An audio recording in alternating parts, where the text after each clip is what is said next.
channel asibu yengmiriba kwai pumnamakpu ahanbamaktada Manipur Dreams ki maikaidagi adom butaramna okshabaga loinana ngasisu adom-gidamakta yamna maming leiraba film amakaki full explanation ama puduna lakshari. Hariba film asi 2012 ta release tawkraba Indian Tamil language action crime thriller romantic revenge movie amakakni Thandavam. Hello guys, ngasisu yamna nungairaba kanargadaba F amagi maramda puzaragli. Hariba F adugi mamingdi Rami Circle ni. Masigi F sa season aduna ikoina yamna line na paisa taanba yai. Rami Circle hariba F asi yamna safe and secure oidaba F amani. Masida 1 crore hena active player sing lady. Maram sina adom na ngasidagi Rami sanaduna masing thingamdraba paisa yamna line na tanbiyu. Aduga karigumba Rami sanaba haitrabasu practice oina game kayama sanaraga tamba yagani. Aduga real case kaya amasu tanbasu yai. Hariba apps asida Paytm, PhonePe, credit amasung debit card na chingbasingdagi safe oiba maungda paisa kaya amasu deposit tawba yagani. Aikoina ahanba deposit tawba matamda welcome bonus oina lupa 2,000 lem na phangani. Rami Circle da Rami sanabase asuki matik yamna laigani amadi aikoina isa gi mobile da yamna smooth oina nungaina sanabasu phangani. Maram asina athuba matamda description box da yawriba link asida changlaga adomna Rami Circle app asibu install tawshan biu aduga welcome bonus oina lupa 2,000 busu phangbi amadi real cash kaya amasu tanbiu. Film asigi director amasung writer L Vijay amasung producer da Rooney Scrivalani. Film asida maruiba saktam langliba singde Siva Kumar amasung Kenny gi saktam langliba sangnai film actor Vikram. Meenakshi ki saktam langliba sangnai film actress Anushka Shetty. Amasung Sarah ki saktam langliba sangnai film actress Amy Jackson ne. Film asida Indian intelligence officer amana London da thokiba bomb blast attack amada maraibak thikraba mahaki nupi amadi mission praja singidamakta matau karamna revenge amadi justice purakhibage haibage wari paring amada suspense amaga loinana sagalakpa film amane. Maram asina film asigi wari haujadringagi mawainana channel asida nauna sangbiragliba khwai pumnamakna channel asibu nungsibiduna subscribe tawbinanaba haizari. Adudi hojik film asigi wari mayamda kudol tamjari. Film asigi ahanba sinda ulibasi 2011 gi New Year numita London da bomb khara pokhai kibagi saktamni. Masida London gi maroiba city kharasi yamna sathina amanga ta thokan bata natana misi minasu yamna yauki. Hairiba thodok asigi wari si horen film asigi flashback ta amuk matau karamna thokibano haibagi matangda amuk lakhigani. Masigi mathangda olakpa sahi haibadi 2012 ki 1 January gi sin amuk ulakli. Numit asigi numinangi matam amada Santiago wa fagi yamna tawganba Indian taxi driver amana London da taxi passenger service tawduna leibani. Mahakna lambi da masak khangdaba miyoi amabu mahaki taxi da puduna laklami. Hairiba miyoi asigi maming si Kenny kawi. Marksi film asigi hero natragana villain oigadoribra haibadumadi suspense adumak thamjarage. Adubu mahaksi kanano karino asengba mamingdi kari kaubage haibadumadi film asibu makhatana yengbiraba matamda soidana khanglakani. Film asi hek horokpadagi hauna suspense amada adumak puduna lakani. Asumna lakmana Leicester Square building amagi mapa yorokpada Kenny na taxi adu khamnana na bahairammi. Masidagi Kenny na building aduda blind stick ama pairaga kakhat khirami. Mahangna room amada changlakpada nipa amakhangna TV yengduna leirami. Mahaksi ka manungda changlakpa aduda nupa asina kanano haiduna laurami. Adubu Kenny gi masagadu urubadagi nupa asina nahak hojik phawa hinglamli haiduna pungak ngaktuna yengduna leirami. Masidagi Kenny na hairiba misagadu top floor dagi langtharaktuna gari amagi mathakta tasilaktuna mafam adumaktadada sire. Managaduda makhada leihoba driver Santiana su hairiba asiba haksang adu urami. Asumna nongalakpada Kenny na London da thokriba bomb blast aduda seikhraba mi singi ningsing khoba maduda leisu khara katlami.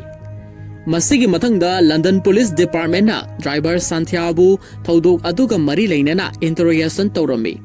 Adubu driver Santia se English fazana khanglamdabadagi British Tamil officer oriba Birgati na makhata na interrogation chatharami. Birgati se yamna intelligent oiba haisingba officer amane. Mahangna Santia da thokriba thodok adugi wari lina na bahairami. अदुबु संध्याना महागना उहौबा हाइबबु passenger अमबु थिनबिरमलगा अतोप passenger अमा ngaiduna leningaida मिसक अदु अवांग फ्लोर दगी तारकपनी मसिदगी हेना करिसु उहौदे मदुदा बिरकथीना नंगना पुरकपा पैसेंजर अदुदी मफम कदाइदगी पिकअप तौरकपगे मदुदा संध्याना अदुदी ऐसु बाप ओइहौद्रे नोमदा ऐगी टैक्सीदा पैसेंजर सी मसिंग यामना पुबनी असुमना ड्राइवर संध्यागी वाफम अदु तारबगी तुंगदा महाकी एड्रेस लौरमे अदुगा मखा ताबा दरका ओइरकपा मतमदा अमुक कौरकलगे हाइदुना थादोक पीखी मतमदुदा बिरकथीना डेड बॉडी अदु येंगलगा मिसी असि सुसाइड नते मदर केस ने हाइना अतै ऑफिसर सिंगदा फोंदोकलमी मसिगी मथंगदा चर्च अमदा केनीना पियानो अमगी फजरबा हिम्स अमा खोंगलमी हौजिक एखोइना उबदा केनीसी ब्लाइंड मेला नत्रगना साजिन्नरिबरा हाइबदु ngaihaki matungda soidana khanglagani मसिगी मथंगदा हॉस्पिटल अमदा बिरकथीना लाक्तुना डॉक्टर बिनायकमगा उनदुना डेड बॉडी सिंग अदुगी पोस्टमार्टम की रिपोर्ट येंगलमी मदुदा ऑफिसर असिना सिरिबा मिसी असि मदर के सोइदना ओइरे हाइदुना डॉक्टर असिगी मफमदा फोंदोकलबलगा मफमदु थादोक्तुना अमुक चटकी महागना हेक चटखिबगा डॉक्टर अदुगी मचानुपी सराना मपादा कॉल तौरक्तुना यामना थुना फंक्शन तौबमदा लाक्लो हाइरकलमी मसिगी मतुंगदा लंदन ब्यूटी पेजेंट की मनामथुम यंथोकपगी थौरम अमा पांगथोकलमी मदुदा डॉक्टर बिनायकमगी मचानुपी सरासी मिस लंदन की टाइटल फंगलमी मतमदुदा लंदन की नंबर 1 ब्यूटी एजेंसी अमगी स्टाफ अमना सराबु मखाताना मखोइगी एजेंसी असिदा कॉन्ट्रैक्ट तौरसी मथंगी मिस इंग्लैंड टाइटल लौननबा होनरसी हाइदुना प्रपोजल पिरम्मी हारिबा प्रपोजल अदु सरासु हराव हराव यारम्मी अदुबु मनाक अद्वाइदा लेरंबा ब्रिटिश मसा अमनसु महाकी गर्लफ्रेंड से मसकसु यामना फजरिबने इंडिया मचा कॉन्ट्रैक्ट तौदब सरुक ब्रिटिश ओइना लौननबा हाइरम्मी अदुबु एजेंसी असिगी स्टाफना यारमदे मसिदा मकोइसी यामना साउरम्मी असुमना एजेंसी असिगी डिपार्टमेंटदा सराबु कौदुना महाकी प्रोफाइल येंगलम्मी अदुबु मैनेजरना महाकी मसक असिबुदी परफेक्ट ओइरे अदुबु हेना मपुंग फाननबिदमक्ता सोशल माइंडेड ओइबा क्रिएटिव फोटो गुंबा खरा अथुबा मतमदा सबमिट तौसलउ हाइरम्मी मसिदगी स्टाफ असिगा पुन्ना लंबी सोरोकता थोलकलगा फोटो शूट खरा तौरम्मी मसिगी मथंगदा लंदन की यामना ममिंग चटलबा चर्च अमदा अमुक चंगलक्तुना मफम असिगी चर्च की पास्टर सिंगबु खुदोल पोलपीबगी फोटो शूट अमा अमुक तौरम्मी अदुबु मफम अदुदा केनीसु पियानो खोंगदुना लैरंबदगी मखोइगा थेंगसिनरमे मदुदा केनीसी लैमाइदा तुरमी मदु उबदा पास्टर सिंग अदुना मखोइ अनिबु ममित उद्रबा मियोइदा हंथना यिंगबी हाइदुना nganglami मदुदा सराना केनीदा मखोइ तसेंगना खंगहौद्रे अइकोइ ब्यूटी पेजेंट अमगिदमक फोटो खरा लौबा लाक्पनी महाकी ममानबगी महुत सिल्लगा सोइख्रे हाइजरमे मदुदा केनीना अइदी नखोइबु उबगी शक्ति लैत्रे नखोइसी फजै नत्रगना फजदे हाइबसु करीमत खंगद्रे हाइरमलगा थोखिरमी केनीगी वाफम अदुदा सरासी थमोइ सोकपा हाइबदु ओइकी मसिगी मथंगदा केनीसी सांथियागा अमुक लंबीदा थेंगनरमी मसिदा सांथियाना केनीगी मफमदा ममांगी थौदोक्तुगी मतांगदा पाउ तमलम्मी नुमिनदुदा फ्लोर मथक्तगी बॉडी अमा तारखी मदुगिदमक अइबु पुलिसना इंटरोगेशन चथखी अइदी थौदोक अदुदा पाकटखिबना नुमिन अदुदा नंगोंदगी बरा फावबा लहौखिद्रे ngasi thengnabasida aigi barado pithoklamo maduda kenina golf and country club building da amukta thenbiyo hairaklammi masidagi makhoi ani si mafam adu tana amuk laglammi masidagi kenina santhiabu mapanda ngairamna na ba hairamnaga mahak se building manung da sangkhirami kenina sanglakpada room manung asida nupi amasu lairami hariwi nupi asina kanano haina yinglammi अदुबु केनीगी मसक उबदगी महाक्सी सेन खिगे तौरमी अदुबु केनीना महाकपु खौरी मेलगा मपांदा थादरखी नोआलकपदा सांथियासी मफम दुमक्तदा महाकी कार मनुंगदा केनीबु ngaina adum tumthaduna leirame matamaduda police officer birkathina महाकपु तुम्बा हौदोगलमी अदुगा मफम असदा ngarang numidang kari thokibage haina muk hangki सांथियाना महाकती महौशागोम कस्टमर सर्विस तौखी महाकी कस्टमर अमा बिल्डिंग असिदगी थोलकपा ngairibani हाइना खुमलम्मे मदुदा ऑफिसर असिना Nangna ngairiba customer adu masida uriba nupi sira haina kenel amada nupi adugi asiba haksang adu yenghanki. Madu urubada Santhia se ngakpana loikre. Masidagi mahakpo amuk inquiry tawrame. Officer Birkathina numid aduda nahakna purakpa customer adugi leifam saong sakta kamdobage. Maduda Santhiana mahaki leifam karimata khangdre. Aidi mahakpu numidangda hek aiki garida tongmani. Mahak se common people ama oina su ui. Mahaki maithong su phajana uba phangdre. Maramasina misak asi laksan bada ngamdre haina khumlakhi.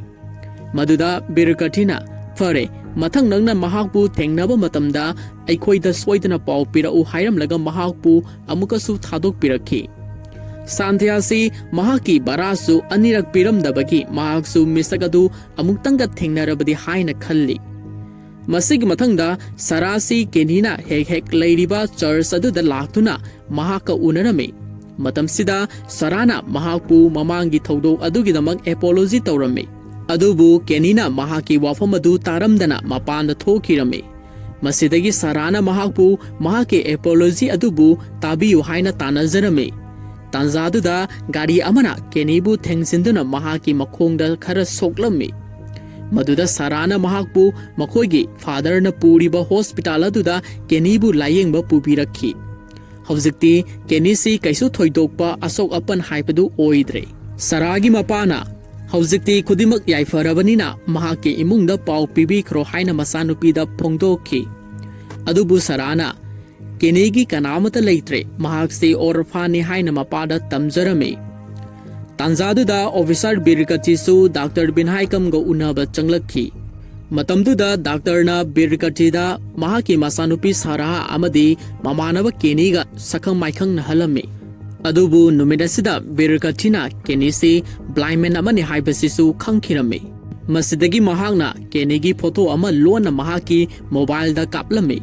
Aduga kenibu kona amuk unarasi yamna thuna pharo hairamlaga officer Birkathisi room adudagi thokige tawrame. Adubu tanza aduda kenina officer Birkathida Mr. Birkathi aigi photo adu delete amukta tobiyu hairame. Wafam aduda officer city ngakpana loikre. Mamit udraba misak amana matau karamna mahaki photo bu kape khangibano haiba sida mahak pum ngakhi. Masidagi mahakna kenigi photo adu amuk delete tawrame. Maduda kenina thank you haina phongdokhi. Numit asidagi officer Birkathina kenigi maramda karigumba khara thikatpa haurame. Masigi makha tarakpada kenisu naba faraduna hospital dagi sarana mahakpu church tana pubiraklame. Numit asida kenina mahaki piano da mahaki yamna fajaraba hymns notes ki khara adu khonglame. Sarasi hawjikti kenibu karigumba khara khanba haurakle. Mahakpu tapna close oininglapagumna phaurakhi. Numid asidagi hauna sarana kenigi matung koini inaba hauraklame. Amadi mahakpu tapna nungsibasu poglakhi. Asumna matam ayamada mabanisi koiba saminaba haurakhi. Masigi makatarakpadu noma kenina miyoi amabusu barroomda hatoklame. Masigi makatarakpada saragidamak mahaki agency na sinbiduna interaction program ama pangthoklame. Program asida kenisu yawba lakhi. Maduda saragi fencing na mahakpu Miss England title loba tarabadi makata na beauty pageant da khongda kadra natragana miyamgi seba tawkadra haina hangki. Maduda sarana aina karigumba Miss England gi title si loba ngamlabadi aina kanagumba mamit uzadraba misak amabu taibang panbagi phajaba si uhanan naba hotnabi ngani. Maduda miyam singna misak atu kanano haina hanglami. Matamduda sarana kenida khudombi thillaga miyamda misak atudi nakhoigi marakta famduna leiriba kenini haina masak taklami. Saragi wafam adu tarubada kenisi phuk hawatkhiduna mapanda thokhirami. Maduda sarana mahakpu mahaki wahising adu mapung phana tabi kho haina tanajarakhi. Tanzaduda mamangi thodok amada thengnakraba British masa sing adu saraga amuk thengnarami. Maduda makoina sarabu mahakpu Miss England gi title sigi honajariba sing adu toknanaba akanba wafam khara phongdokhi. Amadi kenibu su makoina karyam ka thai nabirami. Tauriba mong aduda sarana blind man amada hanthana tawbiganu haijarami. ꯑꯗꯨꯕꯨ ꯃꯤꯑꯣꯏꯁꯤꯡ ꯑꯗꯨꯅ ꯁꯥꯔꯥꯒꯤ ꯋꯥꯐꯝ ꯑꯗꯨꯒꯤ ꯃꯥꯌꯣꯛꯇ ꯍꯟꯖꯤꯟ ꯍꯟꯖꯤꯟ ꯇꯧꯕꯤꯔꯝꯃꯤ꯫ ꯇꯥꯟꯖꯥꯗꯨꯗ ꯈꯪꯍꯧꯗꯅ ꯀꯦꯅꯤꯅ ꯍꯥꯏꯔꯤꯕ ꯃꯤꯑꯣꯏꯁꯤꯡ ꯑꯗꯨꯕꯨ ꯑꯃꯃꯝꯇꯪ ꯑꯣꯏꯅ ꯐꯨꯗꯔꯛꯈꯤ꯫ ꯃꯗꯨꯗ ꯁꯥꯔꯥꯁꯤ ꯀꯦꯅꯤꯒꯤ ꯍꯩꯁꯤꯡꯂꯕ ꯃꯇꯤꯛ ꯃꯒꯨꯟ ꯑꯗꯨꯗ ꯄꯨꯡꯉꯛ ꯉꯛꯈ꯭ꯔꯦ ꯑꯃꯗꯤ ꯃꯍꯥꯛꯁꯤꯕꯨ ꯇꯁꯦꯡꯅ ꯃꯃꯤꯠ ꯇꯥꯡꯂꯤꯕꯔꯥ ꯅꯠꯇ꯭ꯔꯒꯅ ꯇꯧꯁꯤꯟꯅꯔꯤꯕꯔꯥ ꯍꯥꯏꯅ ꯈꯟꯖꯥꯅꯔꯝꯃꯤ꯫ ꯑꯁꯨꯝꯅ ꯀꯦꯅꯤꯅ ꯃꯤꯑꯣꯏꯁꯤꯡ ꯑꯗꯨꯕꯨ ꯂꯣꯏꯅ ꯐꯨꯒꯥꯏꯔꯝꯂꯒ ꯃꯍꯥꯛꯁꯤ ꯃꯐꯝ ꯑꯁꯤ ꯊꯥꯗꯣꯛꯇꯨꯅ ꯌꯥꯝꯅ ꯊꯨꯅ ꯆꯠꯈꯤꯔꯝꯃꯤ꯫ ꯑꯗꯨꯕꯨ ꯃꯍꯥꯛꯀꯤ ꯁꯦꯜꯐꯣꯟ ꯑꯃ ꯁꯥꯔꯥꯅ ꯈꯨꯟꯈꯤ꯫ ꯃꯁꯤꯒꯤ ꯃꯊꯪꯗ ꯀꯦꯅꯤꯅ ꯑꯍꯥꯡꯕ ꯂꯝꯍꯥꯡ ꯑꯃꯗ ꯃꯍꯥꯛꯀꯤ ꯍꯧꯈ꯭ꯔꯕ ꯄꯨꯟꯁꯤꯒꯤ ꯋꯥꯔꯤꯁꯤꯡꯕꯨ ꯅꯤꯡꯁꯤꯡꯂꯛꯄ ꯍꯧꯔꯛꯈꯤ꯫ ꯑꯁꯨꯝꯅ ꯐꯤꯂꯝ ꯑꯁꯤ ꯐ꯭ꯂꯥꯁꯕꯦꯛꯇ ꯑꯃꯨꯛ ꯄꯨꯗꯨꯅ ꯂꯥꯛꯂꯝꯃꯤ꯫ ꯃꯁꯤꯗ ꯎꯠꯂꯤꯕꯁꯤ IPS ꯁꯔꯠꯅ ꯃꯍꯥꯛꯀꯤ ꯁꯤꯐꯥꯏꯁꯤꯡ ꯄꯨꯗꯨꯅ ꯃꯨꯁꯂꯤꯝ ꯇꯦꯔꯣꯔꯤꯁ ꯑꯃꯒꯤ ꯃꯊꯛꯇ ꯑꯣꯄꯔꯦꯁꯟ ꯑꯃ ꯆꯪꯂꯝꯃꯤ꯫ ꯃꯁꯤꯅ ꯃꯥꯏꯀꯩ ꯑꯅꯤꯗ ꯑꯀꯟꯕ ꯃꯑꯣꯡꯗ ꯈꯨꯠ ꯊꯣꯡꯅꯔꯛꯈꯤ꯫ ꯃꯗꯨꯗ ꯁꯔꯠꯀꯤ ꯁꯤꯐꯥꯏꯁꯤꯡꯕꯨ ꯇꯦꯔꯣꯔꯤꯁꯁꯤꯡꯅ ꯃꯊꯪ ꯍꯥꯠꯈꯤꯕꯅ ꯍꯧꯖꯤꯛꯇꯤ ꯃꯍꯥꯛ ꯈꯛꯇꯃꯛ ꯉꯥꯏꯍꯧꯔꯝꯃꯤ꯫ ꯃꯔꯝ ꯑꯁꯤꯅ ꯇꯦꯔꯣꯔꯤꯁꯁꯤꯡꯅ ꯃꯍꯥꯛꯄꯨ ꯑꯦꯔꯦꯁ ꯇꯧꯈꯤ꯫ ꯑꯗꯨꯕꯨ ꯇꯥꯟꯖꯥ ꯑꯁꯤꯗ ꯃꯤꯑꯣꯏ ꯑꯃꯁꯨ ꯃꯨꯁꯂꯤꯝ ꯂꯥꯜꯍꯧꯕꯒꯤ ꯗ꯭ꯔꯦꯁ ꯁꯦꯠꯆꯤꯜꯂꯒ ꯃꯈꯣꯏꯒꯤ ꯃꯔꯛ ꯑꯗꯨꯗ ꯆꯪꯂꯛꯈꯤ꯫ ꯑꯗꯨꯒ ꯁꯔꯠꯄꯨ ꯐꯥꯔꯤꯕ ꯃꯤꯑꯣꯏꯁꯤꯡꯗꯨ ꯅꯣꯡꯃꯩꯅ ꯀꯥꯞꯇꯨꯅ ꯍꯥꯠꯈ꯭ꯔꯦ꯫ ꯃꯗꯨ ꯎꯔꯨꯕꯗ ꯂꯥꯜꯍꯧꯕꯁꯤꯡ ꯑꯗꯨꯅ "ꯅꯍꯥꯛ ꯀꯅꯥꯅꯣ? ꯑꯩꯈꯣꯏꯒꯤ ꯃꯤ ꯅꯠꯇꯕꯔꯥ?" ꯍꯥꯏꯅ ꯍꯪꯈꯤ꯫ ꯃꯗꯨꯗ ꯃꯤꯑꯣꯏ ꯑꯁꯤꯅ ꯃꯍꯥꯛꯀꯤ ꯃꯥꯏꯈꯨꯝ ꯂꯧꯊꯣꯛꯂꯒ "ꯑꯩꯗꯤ ꯅꯈꯣꯏꯒꯤ ꯃꯤ ꯅꯠꯇꯦ, IPS ꯑꯣꯐꯤꯁꯥꯔ ꯁꯤꯕꯀꯨꯃꯥꯔ ꯍꯥꯏꯕꯗꯨꯅꯤ" ꯍꯥꯏꯔꯝꯂꯒ ꯂꯥꯜꯍꯧꯕꯁꯤꯡ ꯑꯗꯨꯕꯨ ꯃꯊꯪ ꯐꯨꯗꯔꯛꯈꯤ꯫ ꯁꯤꯕꯀꯨꯃꯥꯔ ꯍꯥꯏꯔꯤꯕꯁꯤ ꯑꯇꯩ ꯀꯅꯥꯁꯨ ꯅꯠꯇꯦ, ꯐꯤꯂꯝ ꯑꯁꯤꯒꯤ ꯃꯦꯟ ꯀꯦꯔꯦꯛꯇꯔ ꯑꯣꯏꯔꯤꯕ ꯀꯦꯅꯤꯕꯨꯅꯤ꯫ ꯃꯍꯥꯛꯀꯤ ꯑꯁꯦꯡꯕ ꯃꯃꯤꯡꯁꯤ ꯁꯤꯕꯀꯨꯃꯥꯔ ꯀꯧꯏ꯫ ꯃꯍꯥꯛꯁꯤ ꯗ꯭ꯌꯨꯇꯤ ꯃꯁꯛ ꯈꯪꯕ ꯌꯥꯝꯅ ꯏꯟꯇꯦꯂꯤꯖꯦꯟꯁ ꯂꯩꯕ IPS ꯑꯣꯐꯤꯁꯥꯔ ꯑꯃ ꯑꯣꯏꯔꯝꯈꯤ꯫ ꯑꯁꯨꯝꯅ ꯁꯔꯠꯄꯨ ꯂꯥꯜꯍꯧꯕꯁꯤꯡꯒꯤ ꯃꯈꯨꯠꯇꯒꯤ ꯀꯟꯕꯤꯔꯝꯃꯤ꯫ ꯅꯨꯃꯤꯠ ꯑꯁꯤꯗꯒꯤ ꯍꯧꯅ ꯃꯈꯣꯏ ꯑꯅꯤꯁꯤ ꯌꯥꯝꯅ ꯀ꯭ꯂꯣꯖ ꯑꯣꯏꯅ ꯑꯃꯅ ꯑꯃꯒꯤ ꯃꯇꯦꯡ ꯄꯥꯡꯅꯗꯨꯅꯇ ꯂꯥꯛꯈꯤ꯫ ꯃꯁꯤꯒꯤ ꯃꯊꯪꯗ ꯃꯤꯅꯤꯁꯇ꯭ꯔꯤ ꯑꯣꯐ ꯍꯣꯝ ꯑꯦꯐꯤꯌꯔꯁꯀꯤ ꯃꯟꯇ꯭ꯔꯤꯅꯁꯨ ꯁꯤꯕꯀꯨꯃꯥꯔꯒꯤ ꯍꯩꯊꯣꯏ ꯁꯤꯡꯊꯣꯏꯕ ꯃꯊꯧꯅꯥ ꯑꯗꯨꯒꯤꯗꯃꯛ ꯃꯍꯥꯛꯄꯨ ꯊꯥꯒꯠꯄ ꯐꯣꯡꯗꯣꯛꯂꯝꯃꯤ꯫ ꯑꯃꯗꯤ ꯁꯔꯠꯅ ꯂꯩꯔꯤꯕ ꯗꯤꯄꯥꯔꯠꯃꯦꯟꯠ ꯑꯁꯤꯗ ꯃꯍꯥꯛꯄꯨꯁꯨ ꯄꯨꯟꯅ ꯊꯕꯛ ꯇꯧꯅꯅꯕ ꯍꯥꯏꯔꯝꯃꯤ꯫ ꯑꯁꯨꯝꯅ ꯁꯔꯠ ꯑꯃꯗꯤ ꯁꯤꯕꯀꯨꯃꯥꯔ ꯃꯈꯣꯏ ꯑꯅꯤꯁꯤ ꯔꯨꯝ ꯑꯃꯠꯇꯗ ꯄꯨꯂꯞ ꯄꯨꯟꯅ ꯊꯕꯛ ꯇꯧꯃꯤꯟꯅꯔꯝꯃꯤ꯫ ꯅꯣꯡꯃꯗꯤ ꯃꯈꯣꯏ ꯑꯅꯤꯅ ꯑꯣꯐꯤꯁꯇ ꯂꯩꯔꯤꯉꯩꯗ ꯁꯤꯕꯀꯨꯃꯥꯔꯒꯤ ꯃꯌꯨꯝꯗꯒꯤ ꯄꯣꯁꯠꯀꯥꯔꯗ ꯑꯃ ꯂꯥꯛꯈꯤ꯫ ꯃꯗꯨꯗ ꯁꯤꯕꯀꯨꯃꯥꯔꯁꯤ ꯌꯥꯝꯅ ꯊꯨꯅ ꯂꯨꯍꯣꯡꯂꯅꯤ ꯍꯥꯏꯕꯒꯤ ꯏꯟꯚꯥꯏꯇꯦꯁꯟ ꯀꯥꯔꯗ ꯑꯃꯁꯨ ꯌꯥꯎꯔꯛꯈꯤ꯫ ꯃꯗꯨ ꯎꯔꯨꯕꯗ ꯁꯤꯕꯀꯨꯃꯥꯔꯁꯤ ꯄꯨꯡꯉꯛ ꯉꯛꯂꯝꯃꯤ ꯑꯃꯗꯤ ꯃꯍꯥꯛꯁꯤ ꯃꯌꯨꯝꯗ ꯍꯥꯏꯕꯗꯤ ꯇꯥꯃꯤꯜ ꯅꯥꯗꯨꯒꯤ ꯈꯨꯡꯒꯪ ꯑꯗꯨꯗ ꯂꯥꯛꯂꯝꯃꯤ꯫ ꯃꯍꯥꯛꯅ ꯃꯌꯨꯝ ꯍꯜꯂꯛꯄꯒꯤ ꯂꯝꯕꯤꯗ ꯃꯥꯕꯨ ꯈꯪꯕ ꯃꯤꯑꯣꯏꯁꯤꯡꯅ ꯁꯤꯕꯀꯨꯃꯥꯔꯁꯤ ꯂꯨꯍꯣꯡꯂꯒꯅꯤ ꯍꯥꯏꯕꯗꯨꯒꯤ ꯌꯥꯝꯅ ꯍꯔꯥꯎ ꯑꯣꯛꯄꯤꯔꯝꯃꯤ꯫